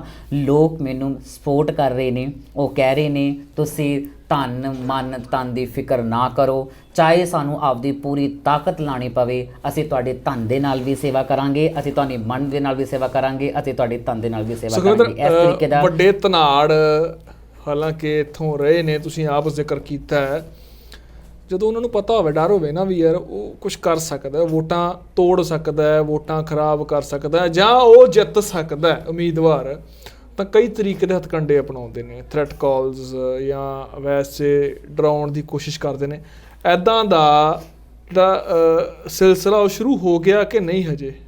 ਤੁਹਾਨੂੰ ਕੋਈ ਥ੍ਰੈਟ ਕਾਲ, ਤੁਹਾਨੂੰ ਕਿਸੇ ਨੇ ਕੋਈ ਹੋਵੇ ਵੀ ਨਹੀਂ ਸੁਖਵਿੰਦਰ ਤੂੰ ਚੋਣ ਨਾ ਲੜ, ਤੂੰ ਬੈਠ ਜਾ, ਜਾਂ ਕੋਈ ਹੋਰ ਪੇਸ਼ਗੀ ਕੀਤੀ ਹੋਵੇ, ਹੋਰ ਤਰੀਕੇ ਦਾ ਆਫਰ ਆਇਆ ਹੋਵੇ? ਤੁਸੀਂ ਨਾ ਇੱਕ ਮੇਰੀ ਵੀਡੀਓ ਬੜੀ ਵਾਇਰਲ ਹੋਈ ਸੀਗੀ, ਤੇ ਪੂਰੀ ਮਲੋਟ ਸ਼ਹਿਰ ਨਹੀਂ ਪੂਰੀ ਪੰਜਾਬ ਲੈਵਲ ਤੱਕ ਉਹ ਵੀਡੀਓ ਵਾਇਰਲ ਹੋਈ, ਸ਼ਾਇਦ ਤੁਸੀਂ ਦੇਖੀ ਵੀ ਹੋਏਗੀ। ਆਪਣੇ ਇੱਥੇ ਮਲੋਟ ਸ਼ਹਿਰ ਦੇ ਵਿੱਚ OP ਸੋਨੀ ਆਪਣੇ ਜਿਹੜੇ ਉਪ ਮੁੱਖ ਮੰਤਰੀ ਨੇ ਆਏ ਸੀਗੇ। ਜੀ ਅਸੀਂ ਇੱਕ ਆਪਦਾ ਇੱਕ ਜਿਹੜਾ ਡਿਮਾਂਡ ਜਿਹੜਾ ਚਾਰਟਰ ਜਿਹੜਾ ਸੀਗਾ, ਕਿਉਂਕਿ ਬੀਅਰਡ ਜਿਹਨੂੰ ਕਹਿ ਸਕਦੇ ਹਾਂ ਨਾ, ਜਿਹੜੀ ਬੀਅਰਡ ਜਿਹੜੀ ਯੂਨੀਅਨ ਹੈ, ਕਿਉਂਕਿ ਮੈਂ ਉਹਨਾਂ ਦੇ ਨਾਲ ਵੀ ਲਗਭਗ ਕੰਮ ਕੀਤਾ ਹੈ, ਜਿਹੜਾ ਸਾਡਾ ਮਨੀਸ਼ ਫਾਜ਼ਿਲਕਾ ਜਿਹੜਾ ਲਗਭਗ 150 ਤੋਂ ਉੱਪਰ ਦਿਨ ਹੋ ਚੁੱਕੇ ਸੀਗੇ ਪਾਣੀ ਵਾਲੇ ਟੈਂਕੀ ਤੇ ਪ੍ਰਗਟ ਸਿੰਘ ਦੇ ਕੋਠੀ ਦੇ ਬਾਹਰ, ਉਹ ਮਤਲਬ ਕਿ ਜਿਹੜਾ ਵਿਦਿਆਰਥੀ ਜਿਹੜਾ ਅਧਿਆਪਕ ਹੈ ਉਹ ਬੈਠਾ ਰਿਹਾ। ਅਸੀਂ ਮੰਗ ਪੱਤਰ ਦਿੱਤਾ, ਮੰਗ ਪੱਤਰ ਦੇਣ ਤੋਂ ਬਾਅਦ ਜਦੋਂ ਇੱਥੇ ਰਾਜਾ ਵੜਿੰਗ ਮਤਲਬ ਕਿ ਮਲੋਟ ਸ਼ਹਿਰ ਦੇ ਵਿੱਚ ਆਏ ਸੀਗੇ, ਸਾਡਾ ਮੰਗ ਪੱਤਰ ਕੁਰਸੀ ਥੱਲੇ ਐਂ ਵਾੜ ਦਿੱਤਾ ਗਿਆ। ਉਸ ਤੋਂ ਬਾਅਦ ਮੈਂ ਉੱਥੇ ਰਾਜਾ ਵੜਿੰਗ ਦੇ ਮੂੰਹ ਤੇ ਉੱਥੇ ਰੁਪਿੰਦਰ ਰੂਬੀ ਵੀ ਸੀਗੇ, ਉਹਨਾਂ ਦੇ ਮੂੰਹ ਤੇ ਉੱਤੇ ਮੈਂ ਨਾਅਰੇਬਾਜ਼ੀ ਕੀਤੀ ਵੀ ਸਾਨੂੰ ਇਸ ਤਰੀਕੇ ਦੀ ਜਿਹੜੀ ਸਰਕਾਰ ਹੈ ਉਹ ਨਹੀਂ ਚਾਹੀਦੀ, ਅਸੀਂ ਇਹਨਾਂ ਦੀ ਜਿਹੜੀ ਪ੍ਰਸ਼ੰਸਾ ਨਹੀਂ ਕਰਦੇ, ਅਸੀਂ ਇਹਨਾਂ ਨੂੰ ਤਾੜਨਾ ਦਿੰਦੇ ਹਾਂ। ਤਾਂ ਉੱਥੇ ਮੈਂ ਨਾਅਰੇਬਾਜ਼ੀ ਕੀਤੀ। ਜਿਹੜੇ ਹਸਪਤਾਲ ਦਾ ਉਹ ਉਦਘਾਟਨ ਕਰਨ ਆਏ ਸੀਗੇ, ਉਸ ਹਸਪਤਾਲ ਨੂੰ ਉਹਨਾਂ ਨੇ ਜੇਲ੍ਹ ਦੇ ਵਿੱਚ ਬਦਲਤਾ। ਉੱਥੇ ਮੈਨੂੰ ਡੱਕਿਆ ਗਿਆ, ਡੱਕ ਕੇ ਮੈਨੂੰ ਪੁਲਿਸ ਪ੍ਰਸ਼ਾਸਨ ਵੱਲੋਂ ਮੈਨੂੰ ਰੱਖਿਆ ਗਿਆ। ਉਸ ਤੋਂ ਬਾਅਦ ਮੈਨੂੰ ਇਹ ਵੀ ਡਰਾਵਾ ਦਿੱਤਾ ਗਿਆ ਕਿ ਤੇਰੇ ਤੇ ਪਰਚਾ ਹੋ ਸਕਦਾ ਹੈ। ਫਿਰ ਮੈਂ ਉਹਨਾਂ ਨੂੰ ਇੱਕ ਗੱਲ ਕਹੀ, ਕਿਉਂਕਿ ਕਿਸਾਨੀ ਸੰਘਰਸ਼ ਦੇ ਵਿੱਚ ਵੀ ਬੜਾ ਮਤਲਬ ਕਿ ਅਸੀਂ ਲਗਭਗ 1 ਸਾਲ ਤੋਂ ਰਹੇ ਹਾਂ। ਉਸ ਤੋਂ ਇਲਾਵਾ ਵਿਦਿਆਰਥੀ ਪੋਲੀਟਿਕਸ ਦੇ ਵਿੱਚ ਵੀ ਰਹੇ ਹਾਂ, ਕਿਉਂਕਿ ਚਾਹੇ DC ਆਫਿਸ ਨੂੰ ਘੇਰਨ ਵਾਲਾ ਕੰਮ ਹੋਵੇ, ਦਬਾਅ ਪ੍ਰਸ਼ਾਸਨ ਦਾ ਹੁੰਦਾ ਹੈ ਵੀ ਤੁਹਾਡੇ ਤੇ ਪਰਚੇ ਕਰ ਦਿੱਤੇ ਜਾਣਗੇ, ਵੀ ਇਸ ਨੂੰ ਪਿੱਛੇ ਧੱਕਣ ਵਾਲਾ ਜਿਹੜਾ ਕੰਮ ਹੈ ਉਹ ਹੁੰਦਾ ਰਿਹਾ ਵਾ। ਅਸੀਂ ਫਿਰ ਵੀ ਜਿਹੜਾ ਡਰਨ ਵਾਲਾ ਜਿਹੜਾ ਕੰਮ ਹੈ ਉਹ ਨਹੀਂ ਕਰਦੇ, ਪਰ ਅਸੀਂ ਇੱਕ ਅਗਾਂਹ ਵਧਣ ਵਾਲਾ ਜਿਹੜਾ ਕੰਮ ਹੈ ਉਹ ਕਰਦੇ ਹਾਂ। ਹੁਣ ਵੀ ਤੁਸੀਂ ਦੇਖ ਸਕਦੇ ਹੋ, ਜਦੋਂ ਤੁਸੀਂ ਮੈਨੂੰ ਫੋਨ ਕਾਲਸ ਕੀਤੇ, ਮੇਰੇ ਕੋਲ ਕੋਈ ਗੱਡੀ ਨਹੀਂ ਤੇ ਮੇਰੇ ਕੋਲ ਕੋਈ ਸਾਧਨ ਨਹੀਂ, ਮੈਂ ਸਿੰਪਲ ਤੌਰ ਕੇ ਤੁਹਾਡੇ ਤੱਕ ਪਹੁੰਚਿਆ। ਮੈਂ ਬੜਾ ਹੈਰਾਨ ਹੋਇਆ। ਅੱਛਾ, ਸੁਖਵਿੰਦਰ ਸਾਡੇ ਕੋਲ ਆਪ ਆਏ, ਸੁਖਵਿੰਦਰ ਸਾਨੂੰ ਆਪ ਲੈਣ ਆਏ, ਨਹੀਂ ਤਾਂ ਅੱਗੇ ਨਾ ਮਤਲਬ ਕਿਸੇ ਨੇ ਕਿਸੇ ਨੂੰ ਭੇਜ ਦਿੰਦੇ, ਉਹ ਜਾ ਯਾਰ ਉਹਦੇ ਚੈਨਲ ਵਾਲੇ ਆਏ, ਉਹਨੇ ਇੰਟਰਵਿਊ ਕਰਨੀ ਆਪਣੀ ਤੇ ਲੈ ਆਈ, ਇੱਦਾਂ ਦਾ ਨਹੀਂ ਹੁੰਦਾ। ਸੁਖਵਿੰਦਰ ਸਾਡੇ ਕੋਲ ਆਪ ਆਏ। ਇਹ ਚੀਜ਼ਾਂ ਸਮਾਜ ਬਦਲਣ ਦੀਆਂ ਨੇ। ਅੱਛਾ ਸੁਖਵਿੰਦਰ, EVM ਤੇ ਯਕੀਨ ਹੈਗਾ? EVM ਤੇ ਹੁਣ ਕਿਉਂਕਿ ਜਿਹੜੀ ਸੁਸਾਇਟੀ ਹੈ, ਜਿਹੜਾ ਸਮਾਜ ਹੈ ਨਾ, ਕਿਉਂਕਿ ਅਗਾਂਹ ਜਦੋਂ ਵਿਕਾਸ ਕਰਦਾ ਹੈ ਨਾ, ਤੇ ਉਹ ਚੀਜ਼ਾਂ ਬਦਲਦੀਆਂ ਨੇ। EVM ਤੇ ਕਿਉਂ ਸਾਨੂੰ ਯਕੀਨ ਨਾ ਹੋਊਗਾ? ਕਿਉਂਕਿ ਸਵਾਲ ਬੜੇ ਉੱਠੇ, ਬਹੁਤ ਉੱਠਦੇ। ਹਾਂਜੀ, EVM ਤੇ ਕਿ ਘਪਲਾ ਹੁੰਦਾ EVM ਦਾ, ਕਿ ਇਹਦੇ ਵਿੱਚ ਛੇੜਖਾਨੀ ਕਰਕੇ BJP ਦੇ ਬੜੇ ਸਵਾਲ ਉੱਠਦੇ, BJP ਵੋਟਾਂ ਆਦਵਲ ਕਰ ਲੈਂਦੀ ਆ। ਕਿਉਂਕਿ ਇਹ ਜਿਹੜਾ ਤੁਹਾਡਾ ਸਵਾਲ ਹੈ ਬਿਲਕੁਲ ਜਾਇਜ਼ ਹੈ ਵੀ ਜਿਹੜਾ ਤੁਸੀਂ EVM ਤੇ ਜਿਹੜੀ ਕੁਐਸਚਨਿੰਗ ਕਰ ਰਹੇ ਹੋ ਕਿ ਤੁਹਾਡਾ ਮੈਂ ਕੁਐਸਚਨਿੰਗ ਨਹੀਂ ਕਰ ਰਿਹਾ, ਮੈਂ ਤੁਹਾਨੂੰ ਪੁੱਛ ਰਿਹਾ ਤੁਹਾਨੂੰ ਯਕੀਨ ਹੈ ਕਿ ਨਹੀਂ ਹੈ। ਕਈ ਵਾਰੀ ਕੀ ਹੁੰਦਾ ਵੀ ਬਾਅਦ 'ਚ ਜਿਹੜਾ ਉਮੀਦਵਾਰ ਹਾਰ ਜਾਂਦਾ ਉਹ ਕਹਿੰਦਾ ਯਾਰ EVM 'ਚ ਛੇੜਖਾਨੀ ਕੀਤੀ ਆ। ਨਹੀਂ, EVM ਤੇ ਇੱਦਾਂ ਦਾ ਕੁਝ ਵੀ ਨਹੀਂ। ਇਹ ਸਿਰਫ ਗਲਤ ਜਿਹੜੇ IT ਸੈੱਲ ਜਿਹੜੇ ਪੈਦਾ ਕੀਤੇ ਹੋਏ ਨੇ, IT ਸੈੱਲ ਦੁਆਰਾ ਜਿਹੜਾ ਗਲਤ ਜਿਹੜਾ ਪ੍ਰਚਾਰ ਕੀਤਾ ਜਾਂਦਾ ਵਾ, ਇੱਦਾਂ ਦੀ ਕੋਈ ਵੀ ਗਲਤੀ ਨਹੀਂ। EVM ਦੇ ਵਿੱਚ ਕਿਸੇ ਥਾਂ ਤੇ ਲਗਭਗ 1 ਥਾਂ ਤੇ ਹੋ ਸਕਦੀ ਹੈ, 2 ਥਾਂ ਤੇ ਹੋ ਸਕਦੀ ਹੈ, 3 ਥਾਂ ਤੇ ਹੋ ਸਕਦੀ ਹੈ, ਪਰ ਇਹ ਥੋੜ੍ਹੀ ਬਿਲਕੁਲ ਪੂਰੇ ਹਲਕੇ ਦੇ ਵਿੱਚ ਹੀ ਹੋ ਜੇ, ਪੂਰੀ ਮਤਲਬ ਕੌਂਸਟੀਟਿਊਂਸੀ ਦੇ ਵਿੱਚ ਹੀ ਹੋ ਜੇ, ਵੀ ਇੱਦਾਂ ਦੀ ਕੋਈ ਗੱਲ ਨਹੀਂ ਗੀ। ਤੇ ਕਿਉਂਕਿ ਗੱਲ ਹੁੰਦੀ ਹੈ ਸਿਰਫ ਪ੍ਰਸ਼ਾਸਨ ਦੀ। ਅਗਰ ਪ੍ਰਸ਼ਾਸਨ ਸਹੀ ਤਰੀਕੇ ਦੇ ਨਾਲ, ਪੂਰੀ ਇਮਾਨਦਾਰੀ ਨਾਲ, ਪੂਰੀ ਤਨਦੇਹੀ ਦੇ ਨਾਲ ਅਗਰ ਆਪਦੀ ਡਿਊਟੀ ਕਰਦਾ ਹੈ ਤਾਂ ਫੇਅਰ ਇਲੈਕਸ਼ਨਸ ਹੁੰਦੇ ਨੇ, ਔਰ ਫੇਅਰ ਇਲੈਕਸ਼ਨ ਹੁੰਦੇ ਵੀ ਆਏ ਨੇ। ਤਾਂ ਮੇਰਾ ਇੱਦਾਂ ਦਾ ਕੋਈ ਉਹ ਨਹੀਂਗਾ, EVM ਤੇ ਵਿਸ਼ਵਾਸ ਨਹੀਂਗਾ, EVM ਤੇ ਜ਼ਰੂਰ ਵਿਸ਼ਵਾਸ ਹੈ।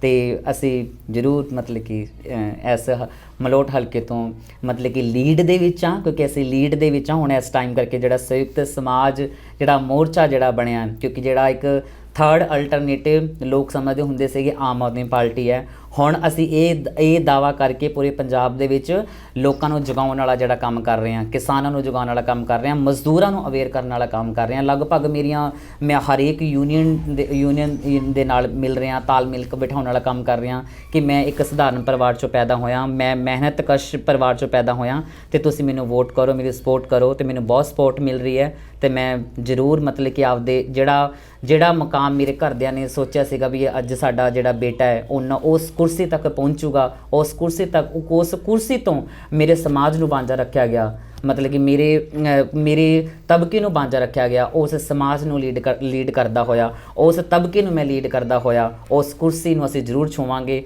ਔਰ ਜਿਹੜੀ ਗੱਲ ਇਸ਼ੂਜ਼ ਦੀ ਹੈ, ਜਿਹੜੀ ਗੱਲ ਪੋਲੀਟਿਕਸ ਦੀ ਹੈ, ਜਿਹੜੀ ਇਸ਼ੂ ਬੇਸ ਤੇ ਕੌਨਫਲਿਕਟ ਬੇਸ ਜਿਹੜੀ ਪੋਲੀਟਿਕਸ ਹੈ, ਮੈਂ ਜ਼ਰੂਰ ਵਿਧਾਨ ਸਭਾ ਦੇ ਵਿੱਚ ਜਾ ਕੇ ਕਰੂੰਗਾ। ਬਾਕੀ ਆਪਾਂ ਮੁੱਦੇ ਡਿਸਕਸ ਕਰਦੇ ਹਾਂ ਨਾਲ ਵੀ ਕੀ ਮੇਰੇ ਪ੍ਰੋਗਰਾਮ ਏਜੰਡੇ ਹੋਣਗੇ, ਕਿਹੜੇ ਕਿਉਂਕਿ ਪ੍ਰੋਗਰਾਮ ਦੇਣਾ ਬਹੁਤ ਜ਼ਿਆਦਾ ਜ਼ਰੂਰੀ ਹੁੰਦਾ ਹੈ ਕਿ ਇੱਕ MLA ਵਿਧਾਇਕ, ਅਗਰ ਤੁਸੀਂ ਇੱਕ MLA ਚੁਣ ਕੇ ਭੇਜ ਰਹੇ ਹੋ, ਉਹਦੇ ਕੰਮ ਕੀ ਨੇ। ਹੁਣ ਤੁਸੀਂ ਇਹ ਦੇਖੋ ਆਮ ਚਰਚਾ ਮੇਰਾ ਹਮੇਸ਼ਾ ਇਸ ਪ੍ਰੋਗਰਾਮ ਦਾ ਆਖਰੀ ਸਵਾਲ ਇਹੀ ਹੁੰਦਾ ਵੀ ਤੁਸੀਂ ਕਿਹੜੇ ਏਜੰਡਿਆਂ ਤੇ ਜਾਂ ਲੋਕਾਂ ਨੂੰ ਕਿਸ ਤਰੀਕੇ ਦਾ ਰਾਜਨੀਤੀ ਕਰਕੇ ਦਿਖਾਉਣਾ ਚਾਹੁੰਦੇ ਹੋ, ਕਿਹੜੇ ਮੁੱਦਿਆਂ ਦੀ। ਸੋ ਤੁਸੀਂ ਉਹ ਮੁੱਦੇ, ਆਪਦੇ ਏਜੰਡੇ ਜ਼ਰੂਰ ਗਿਣਾਓ ਕਿ ਕਿਹੜੇ ਐਲਾਨ ਨੇ ਜੋ ਸੁਖਵਿੰਦਰ ਆਪਦੇ ਤੌਰ ਤੇ ਮਲੋਟ ਹਲਕੇ ਲਈ ਕਰੂਗਾ।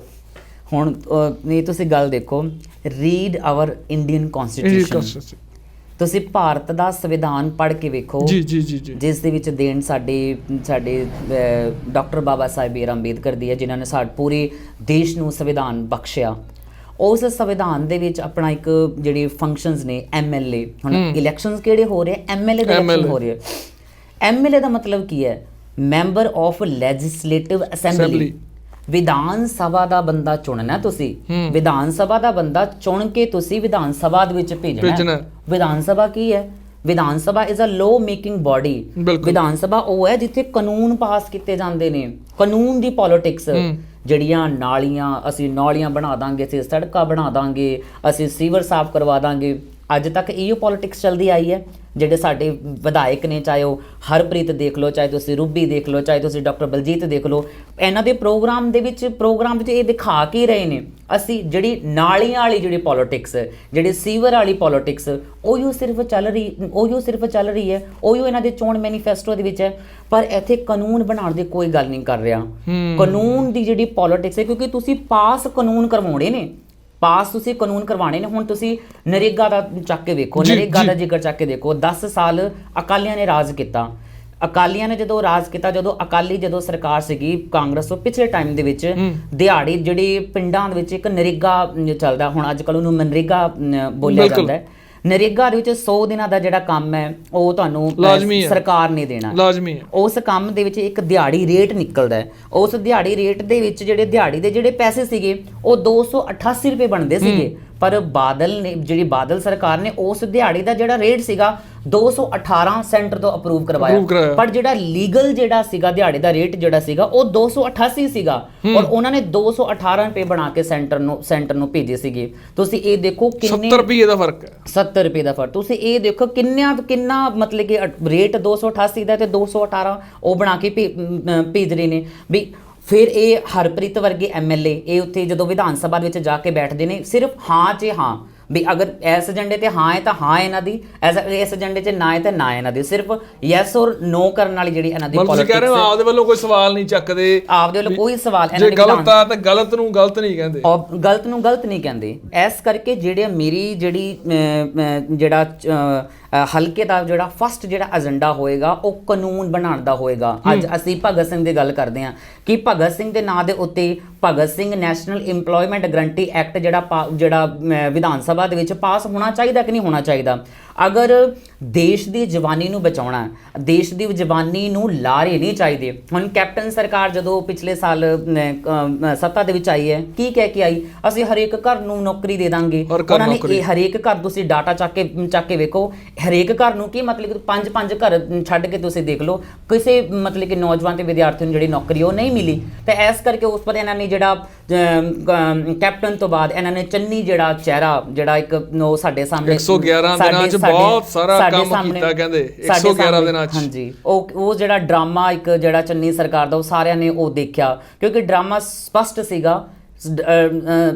ਜਿਹੜਾ ਲੋਕ ਦੇਖ ਵੀ ਰਹੇ ਸੀਗੇ, ਲੋਕ ਸਮਝ ਵੀ ਰਹੇ ਸੀਗੇ। ਹੁਣ ਅਸੀਂ ਇਹਨਾਂ ਦੇ ਝਾਂਸਿਆਂ ਦੇ ਵਿੱਚ ਆਉਣ ਵਾਲੇ ਲੋਕ ਨਹੀਂ ਗਏ, ਅਸੀਂ ਪਿੱਛੇ ਹਟਣ ਵਾਲੇ ਲੋਕ ਨਹੀਂ ਗਏ। ਅਗਰ ਮੈਨੂੰ ਮੇਰੇ ਮਲੋਟ ਹਲਕੇ ਦੇ ਲੋਕ ਵਿਧਾਨ ਸਭਾ ਦੇ ਵਿੱਚ ਚੁਣ ਕੇ ਅਗਰ ਇੱਥੋਂ ਭੇਜਦੇ ਹੈ, ਮੈਂ ਪ੍ਰਾਇਮਰੀ ਪੋਲਿਟਿਕਸ ਜਿਹੜੀ ਪੋਲਿਟਿਕਸ ਹੈ, ਗਲੀਆਂ ਨਾਲੀਆਂ ਸੜਕਾਂ, ਇਹ ਨਗਰ ਕੌਂਸਲ ਨੇ ਬਣਾਉਣੀ ਹੈ। ਕਿਉਂਕਿ ਨਗਰ ਕੌਂਸਲ ਦਾ ਤੁਸੀਂ ਦੇਖੋ ਫੰਕਸ਼ਨ ਦੇਖੋ, ਕਿਉਂਕਿ ਅਗਰ ਕੋਈ ਵੀ ਸਰਕਾਰ ਬਣੇ, ਕੋਈ ਵੀ ਸਰਕਾਰ ਆਵੇ, ਜਿਹੜੇ ਨਗਰ ਕੌਂਸਲ ਦੇ ਜਿਹੜੇ ਕੰਮ ਨੇ ਉਹ ਹੋਣੇ ਤਾਂ ਹੋਣੇ ਹੈ। ਜਿਹੜਾ ਬਜਟ ਜਿਹੜਾ ਵਿਧਾਨ ਸਭਾ ਦੇ ਵਿੱਚ ਪਾਸ ਹੋ ਕੇ ਆਉਣਾ, ਜਿਹੜਾ ਉਸ ਤੋਂ ਬਾਅਦ ਬਜਟ ਜਿਹੜਾ ਆਪਾਂ ਨੂੰ ਮਿਲਣਾ ਵਾ, ਉਹ ਮਿਲਣਾ ਤਾਂ ਮਿਲਣਾ, ਉਸ ਦੇ ਉੱਤੇ ਕੋਈ ਇਫੈਕਟ ਨਹੀਂ ਪਾਏਗਾ। ਜਿਹੜੀ ਇੱਕ ਸੈਕੰਡਰੀ ਜਿਹੜੀ ਪੋਲਿਟਿਕਸ ਹੈ, ਜਿਹੜੀ ਤੁਸੀਂ ਵਿਧਾਨ ਸਭਾ ਦੇ ਵਿੱਚ ਜਿਹੜੀ ਤੁਸੀਂ ਕਰਨ ਜਾ ਰਹੇ ਹੋ, ਉਹ ਕਾਨੂੰਨ ਦੀ ਗੱਲ ਹੈ। ਹੁਣ ਤੁਸੀਂ ਇਹ ਦੇਖੋ, ਬਾਦਲ ਜਿਹੜਾ ਪ੍ਰਕਾਸ਼ ਸਿੰਘ ਬਾਦਲ ਹੈ, ਉਹਨੂੰ 9 ਪੈਨਸ਼ਨਾਂ ਮਿਲਦੀਆਂ, ਔਰ 9 ਪੈਨਸ਼ਨਾਂ ਕਿਉਂ ਮਿਲਦੀਆਂ? ਹੁਣ ਤੁਸੀਂ ਬੁਢਾਪਾ ਪੈਨਸ਼ਨ ਵੇਖੋ, ਕਾਂਗਰਸ ਸਰਕਾਰ ਜਦੋਂ ਆਈ ਜੀ ਅਸੀਂ 2500 ਬੁਢਾਪਾ ਪੈਨਸ਼ਨ ਕਰ ਦਾਂਗੇ। 2500 ਦੀ ਤਾਂ ਛੱਡੋ, ਮਤਲਬ ਇੱਕ ਬਜ਼ੁਰਗ ਨੂੰ 100 ਰੁਪਇਆ ਵੀ ਨਹੀਂ ਮਿਲਿਆ, ਮਤਲਬ ਕਿ ਬੁਢਾਪਾ ਪੈਨਸ਼ਨ ਦਾ। ਪਰ ਉਹ ਆਪ ਜਿਹੜੇ ਵਿਧਾਇਕ ਨੇ, ਜਿਹੜੇ ਇੱਕ MLA ਨੇ, ਮੈਂ ਤੁਹਾਡੀ ਨੌਲੇਜ ਦੇ ਵਿੱਚ ਲਿਆਦਾ, ਇੱਕ MLA ਅਗਰ ਕੋਈ ਬੰਦਾ ਰਹਿ ਲੇ ਤਾਂ ਉਸ ਨੂੰ 85,000 ਰੁਪਇਆ ਉਹਦੀ ਪੈਨਸ਼ਨ ਲੱਗ ਜਾਂਦੀ ਹੈ। ਔਰ ਇਸ ਵਕਤ ਜਿਹੜਾ ਪ੍ਰਕਾਸ਼ ਸਿੰਘ ਬਾਦਲ ਹੈ ਉਹ 9 ਪੈਨਸ਼ਨਾਂ ਖਾ ਰਿਹਾ। ਉਹ 9 ਪੈਨਸ਼ਨਾਂ ਤਾਈਓ ਮਿਲ ਰਹੀਆਂ ਨਾ ਕਿਉਂਕਿ ਉਹਨਾਂ ਨੇ ਵਿਧਾਨ ਸਭਾ ਦੇ ਵਿੱਚ ਇੱਕ ਲੋ ਪਾਸ ਕਰਵਾਇਆ ਹੋਇਆ ਆਪਦਾ। ਅਗਰ ਉਹਨਾਂ ਵਾਸਤੇ ਲੋ ਪਾਸ ਹੋ ਸਕਦਾ ਹੈ, ਫਿਰ ਸਾਡੇ ਬਜ਼ੁਰਗਾਂ ਵਾਸਤੇ, ਜਿਨ੍ਹਾਂ ਨੇ ਸਾਡੇ ਦੇਸ਼ ਨੂੰ ਮਹਾਨ ਕੀਤਾ, ਜਿਨ੍ਹਾਂ ਨੇ ਸਾਡੇ ਘਰ ਬਣਾਏ, ਜਿਨ੍ਹਾਂ ਨੇ ਸਾਡੇ ਸਰਕਾਰੀ ਹਸਪਤਾਲ ਬਣਾਏ, ਜਿਨ੍ਹਾਂ ਨੇ ਸਾਡੀਆਂ ਸਰਕਾਰੀ ਬਿਲਡਿੰਗਾਂ ਨੂੰ ਖੜਾ ਕਰਨ ਵਾਲਾ ਕੰਮ ਕੀਤਾ ਹੈ, ਫਿਰ ਉਹਨਾਂ ਵਾਸਤੇ ਜਿਹੜੀ ਕਾਨੂੰਨੀ ਜਿਹੜੀ ਗਰੰਟੀ ਹੈ ਉਹ ਕਿਉਂ ਨਹੀਂ ਕੀਤੀ ਜਾ ਸਕਦੀ। ਹੁਣ ਤੁਸੀਂ ਵੇਖੋ ਜਿਹੜੀ ਪ੍ਰਕਾਸ਼ ਸਿੰਘ ਬਾਦਲ ਸੀਗਾ, ਜਦੋਂ ਬੀਬੀ ਦਾ ਜਦੋਂ ਦੇਹਾਂਤ ਹੋਇਆ, ਸਾਨੂੰ ਦੁੱਖ ਹੈ ਉਸ ਚੀਜ਼ ਦਾ ਵੀ, ਹੈ ਨਾ। ਅਤੇ ਉਹ ਜਦੋਂ ਦੇਹਾਂਤ ਉਹਨਾਂ ਦਾ ਹੁੰਦਾ ਹੈ, 4 ਕਰੋੜ ਦਾ ਜਿਹੜਾ ਬਜਟ ਹੈ ਉਹਨੂੰ ਇਲਾਜ ਕਰਵਾਉਣ ਦਾ 4 ਕਰੋੜ ਤੋਂ ਉੱਪਰ ਜਿਹੜਾ ਪੈਸਾ ਉਹ ਮਿਲਦਾ ਹੈ, ਕਿਉਂਕਿ ਕਾਨੂੰਨ ਹੈ। ਕਿਉਂਕਿ ਉਹ ਵਿਧਾਇਕ ਹੈ, ਅਗਰ ਕੀ ਹੁੰਦਾ, ਬਿਮਾਰ ਹੁੰਦਾ ਹੈ, ਉਹਦਾ ਜਿਹੜਾ ਇਲਾਜ ਹੈ ਉਹ ਤਾਂ ਮੈਕਸ ਕੀ ਉਹ ਤਾਂ ਫੋਰਨ ਕੰਟਰੀਆਂ ਦੇ ਵਿੱਚ ਉਹਨਾਂ ਦਾ ਜਿਹੜਾ ਇਲਾਜ ਕੀਤਾ ਜਾਂਦਾ ਹੈ। ਪਰ ਜਿਹੜੀ ਆਮ ਸਾਡੀ ਜਨਤਾ ਹੈ, ਸਾਡੇ ਜਿਹੜੇ ਲੋਕ ਨੇ, ਉਹਨਾਂ ਵਾਸਤੇ ਕੋਈ ਇੱਦਾਂ ਦਾ ਪ੍ਰਾਵਧਾਨ ਨਹੀਂਗਾ। ਤਾਂ ਇਸ ਕਰਕੇ ਕਾਨੂੰਨ ਦੀ ਅਗਰ ਸਾਡੇ ਦੇਸ਼ ਦੇ ਵਿੱਚ, ਸਾਡੇ ਵਿਧਾਨ ਸਭਾ ਦੇ ਵਿੱਚ ਕਾਨੂੰਨ ਹੋਏਗਾ, ਕਾਨੂੰਨ ਜਿਹੜਾ ਹੈ ਸਿਸਟਮ ਨੂੰ ਬਦਲ ਸਕਦਾ, ਕਾਨੂੰਨ ਦੇ ਵਿੱਚ ਪਾਵਰ ਹੈ। ਇਸ ਕਰਕੇ ਸਾਡੀ ਵਿਧਾਨ ਸਭਾ ਦੇ ਵਿੱਚ ਭਗਤ ਸਿੰਘ ਦੇ ਨਾਂ ਦੇ ਉੱਤੇ Bhagat Singh national employment guarantee ਜਿਹੜਾ ਕਾਨੂੰਨ ਹੈ ਉਹ ਪਾਸ ਕੀਤਾ ਜਾਣਾ ਚਾਹੀਦਾ ਹੈ। ਉਸ ਦੀ ਜਿਹੜੀ ਆਵਾਜ਼ ਨੂੰ ਬੁਲੰਦ ਕਰਦਾ ਹੋਇਆ, ਅਗਰ ਮੈਂ ਮਲੋਟ ਹਲਕੇ ਤੋਂ ਜਿੱਤ ਕੇ ਜਾਣਾ ਤੇ ਮੈਂ ਭਗਤ ਸਿੰਘ ਦੇ ਨਾਂ ਦੇ ਉੱਤੇ ਇੱਕ ਕਾਨੂੰਨ ਬਣਾਉਣ ਦੀ ਗੱਲ ਕਰਾਂਗਾ। ਮੈਂ ਬੁਢਾਪਾ ਪੈਨਸ਼ਨ ਨੂੰ ਵਧਾ ਕੇ ਮਤਲਬ ਜਿਹੜਾ ਉਹਨਾਂ ਦੀ ਕਾਨੂੰਨੀ ਗਰੰਟੀ ਦੀ ਗੱਲ ਕਰਾਂਗਾ। ਜਿਹੜੀਆਂ ਹੈਲਥ ਸੇਵਾਵਾਂ ਅਗਰ ਸਾਡੇ ਵਿਧਾਇਕ ਲੈ ਸਕਦੇ ਨੇ ਬਾਹਰ ਜਾ ਕੇ, ਮਤਲਬ ਕਿ ਉਹ ਇਲਾਜ ਕਰਨ ਦਾ ਉਹਨਾਂ ਦਾ ਪ੍ਰੋਵੀਜ਼ਨ ਹੈ, ਅਗਰ ਉਹ ਉਹਨਾਂ ਦਾ ਪ੍ਰੋਵੀਜ਼ਨ ਹੋ ਸਕਦਾ ਵਾ, ਤੇ ਸਾਡੇ ਜਿਹੜੇ ਆਮ ਘਰਾਂ ਦੇ ਜਿਹੜੇ ਲੋਕ ਨੇ ਉਹਨਾਂ ਵਾਸਤੇ ਕਿਉਂ ਪ੍ਰੋਵੀਜ਼ਨ ਨਹੀਂ? ਇਹ ਸਾਡੇ ਦੇਸ਼ ਦੇ ਵਿੱਚ ਇੰਨੇ ਲੋਕ ਬਿਮਾਰੀ ਨਾਲ ਨਹੀਂ ਮਰਦੇ ਜਿੰਨੇ ਲੋਕ ਦਵਾਈ ਨਾ ਮਿਲਣ ਕਰਕੇ ਮਰ ਜਾਂਦੇ ਨੇ। ਇਹ ਸਾਡੇ ਦੇਸ਼ ਦੀ ਕੰਡੀਸ਼ਨ ਹੈ। ਇਹ ਸਾਡੇ ਜਿਹੜੇ ਬੇਸਿਕ ਜਿਹੜੇ ਏਜੰਡੇ ਨੇ ਜਿਨ੍ਹਾਂ ਨੂੰ ਲੈ ਕੇ ਅਸੀਂ ਲੋਕਾਂ ਦੇ ਵਿੱਚ ਜਾ ਰਹੇ ਹਾਂ, ਕਿਉਂਕਿ ਡਿਸਕਸ਼ਨ ਵੀ ਕਰ ਰਹੇ ਹਾਂ, ਔਰ ਕਿਉਂਕਿ ਡਿਸਕਸ਼ਨ ਕਰਕੇ ਕਿ ਜਿਹੜੀ ਇੱਕ ਅੱਛੀ ਰਾਜਨੀਤਿਕ ਪੜ੍ਹੇ ਲਿਖਿਆਂ ਦੀ ਰਾਜਨੀਤੀ, ਕਿਉਂਕਿ ਇਹ ਜਿਹੜਾ ਆਮ ਇਹ ਬਣਿਆ ਹੋਇਆ ਮਤਲਬ ਕਿ ਜਿਹੜਾ ਇੱਕ ਅਨਪੜ੍ਹ ਬੰਦਾ ਜਿਹਨੂੰ ਜਿਹੜਾ ਬਿਲਕੁਲ ਗੁੱਠਾ ਛਾਪ ਹੈ ਨਾ, ਜਿਹਦੇ ਕੋਲ ਕੋਈ ਤਜਰਬਾ ਨਹੀਂ ਹੈ ਨਾ, ਉਹ ਆਮ ਪੈਸੇ ਦੇ ਬਲ ਦੇ ਆਧਾਰ 'ਤੇ ਕਿਉਂਕਿ ਅੱਜ ਕੱਲ੍ਹ ਕਹਿ ਦਿੰਦੇ ਵੀ ਲੋਕ ਮਤ ਤਾਂ ਹੈ ਹੀ ਨਾਲ ਧਨ ਮਤ ਵੀ ਕੰਮ ਕਰਦਾ ਵਾ, ਹੈ ਨਾ, ਕਿਉਂਕਿ ਉਹਨਾਂ ਕੋਲ ਬਹੁਤ ਧਨ ਹੈ, ਉਹ ਲੋਕਾਂ ਦੀਆਂ ਵੋਟਾਂ ਖਰੀਦ ਸਕਦੇ ਨੇ। ਪਰ ਜਿਹੜਾ ਐਸੇ ਕਿਸਾਨੀ ਸੰਘਰਸ਼ ਨੇ ਜਿਹੜਾ ਇੱਕ ਬਦਲਾਵ ਲੈ ਕੇ ਆਉਂਦਾ, ਜਿਹੜਾ ਇੱਕ ਚੇਂਜ ਲੈ ਕੇ ਆਉਂਦਾ ਤੇ ਲੋਕਾਂ ਨੂੰ ਅਵੇਅਰ ਕਰਨ ਵਾਲਾ ਜਿਹੜਾ ਕੰਮ ਕੀਤਾ ਹੈ, ਇਹ ਬੜਾ ਸ਼ਾਨਦਾਰ ਕੰਮ ਰਿਹਾ ਕਿਸਾਨੀ ਅੰਦੋਲਨ ਦਾ। ਉਸੇ ਕਿਸਾਨੀ ਅੰਦੋਲਨ ਦੇ ਵਿੱਚੋਂ ਨਿਕਲਿਆ ਹੋਇਆ ਜਿਹੜਾ ਸੰਯੁਕਤ ਸਮਾਜ ਮੋਰਚਾ ਹੈ, ਆਪਦੀ ਭੂਮਿਕਾ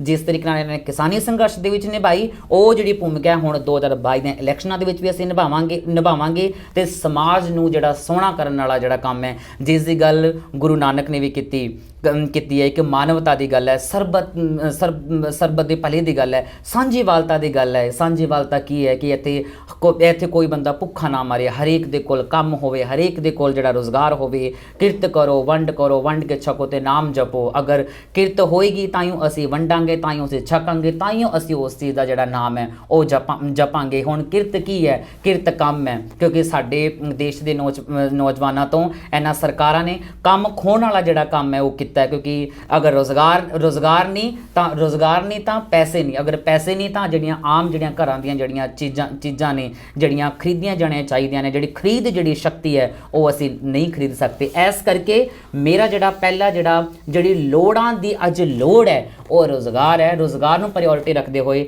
ਮੈਂ ਵਿਧਾਨ ਸਭਾ ਦੇ ਵਿੱਚ ਇਸ ਕਾਨੂੰਨ ਨੂੰ ਪਾਸ ਕਰਵਾਉਣ ਵਾਸਤੇ ਮੈਂ ਆਪਦੀ ਜਿੰਦ ਜਾਨ ਹੈ ਉਹ ਲਗਾਵਾਂਗਾ। ਮੈਨੂੰ ਲੱਗਦਾ ਦੁਆ ਤੁਸੀਂ ਕਹੋਗੇ ਵੀ ਇਨਕਲਾਬ ਤੇ ਜ਼ਿੰਦਾਬਾਦ। ਸੋ ਸੁਖਵਿੰਦਰ 27 ਸਾਲ ਦੀ ਉਮਰ ਬੇਸ਼ੱਕ ਜ਼ਰੂਰ ਹੈ, ਲੇਕਿਨ ਜਿਸ ਤਰੀਕੇ ਤਜਰਬਾ ਸੁਖਵਿੰਦਰ ਦਾ ਬੋਲ ਰਿਹਾ, ਜਿਸ ਤਰੀਕੇ ਦੇ ਨਾਲ ਸੁਖਵਿੰਦਰ ਗੱਲ ਕਰ ਰਹੇ ਨੇ, ਇੱਕ ਪੂਰੇ ਮੰਜੇ ਹੋਏ, ਹੰਡੇ ਹੋਏ, ਕੜੇ ਹੋਏ ਤੇ ਪੜ੍ਹੇ ਹੋਏ ਰਾਜਨੀਤਿਕ ਨੇਤਾ ਵਰਗੀਆਂ ਗੱਲਾਂ ਕਰਦੇ ਨੇ। ਸੁਖਵਿੰਦਰ ਬਹੁਤ ਬਹੁਤ ਸ਼ੁਭ ਕਾਮਨਾਵਾਂ ਸਾਡੇ ਵੱਲੋਂ, ਗੁੱਡ ਲੱਕ ਹੈ, ਤੁਸੀਂ ਮੈਦਾਨ 'ਚ ਉਤਰੇ ਹੋ ਤੇ ਅਰਦਾਸਾਂ ਸਾਡੇ ਵੱਲੋਂ ਸਾਰਿਆਂ ਦੇ ਲਈ ਹੈ ਕਿ ਆਪਣੇ ਜੋ ਏਜੰਡੇ ਨੇ ਜਾਂ ਲੋਕਾਂ ਦੀ ਗੱਲ ਹੈ ਉਹ ਜ਼ਰੂਰ ਕਰਿਓ। ਹਾਂਜੀ, ਬਹੁਤ ਬਹੁਤ ਧੰਨਵਾਦ ਜੀ ਤੁਹਾਡਾ ਵੀ। ਤੁਸੀਂ ਮੇਰੇ ਵਰਗੇ ਇੱਕ ਮਿਹਨਤਕਸ਼ ਮੁੰਡੇ ਦੀ ਤੁਸੀਂ ਇੱਥੇ ਇੰਟਰਵਿਊ ਕਰਨ ਵਾਸਤੇ ਪਹੁੰਚੇ ਹੋ। ਮੈਂ ਤੁਹਾਡਾ ਪੂਰੀ ਟੀਮ ਦਾ ਮਤਲਬ ਕਿ ਸਵਾਗਤ ਵੀ ਕਰਦਾ, ਤੁਹਾਡਾ ਧੰਨਵਾਦ ਵੀ ਕਰਦਾ। Thank you. ਸੋ ਇਹ ਸਨ ਸੁਖਵਿੰਦਰ ਕੁਮਾਰ ਜੋ ਇਲੈਕਸ਼ਨ ਲੜ ਰਹੇ ਨੇ ਸੰਯੁਕਤ ਸਮਾਜ ਮੋਰਚਾ ਵੱਲੋਂ, ਉਮੀਦਵਾਰ ਐਲਾਨੇ ਗਏ ਨੇ ਮਲੋਟ ਹਲਕਾ ਤੋਂ। ਹੁਣ ਦੇਖਣਾ ਇਹ ਹੈ ਕਿ ਆਖਰੀ ਮੇਰੀ ਜੋ ਗੱਲ ਹੁੰਦੀ ਹੈ ਕਿ ਸਿਆਸੀ ਊਠ ਹੈ ਉਹ ਕਿਹੜਾ ਕਰਵਟ ਬੈਠਦਾ ਆ, ਕਿਹੜੀ ਕਰਵਟ ਉਹ ਲੈਂਦਾ ਆ 2022 ਦੇ ਵਿੱਚ। ਤੇ 10 ਮਾਰਚ ਨੂੰ ਕਿਹਦੇ ਨਾਂ ਦਾ ਫਤਵਾ ਲੋਕ ਜਾਰੀ ਕਰਦੇ ਨੇ। ਮੈਂ ਸੁਰਖਾਬ ਆਪਣੇ ਸਹਿਯੋਗੀ ਜੱਸੀ ਦੇ ਨਾਲ, ਰੋਜ਼ਾਨਾ ਸਪੋਕਸਮੈਨ, ਮਲੋਟ।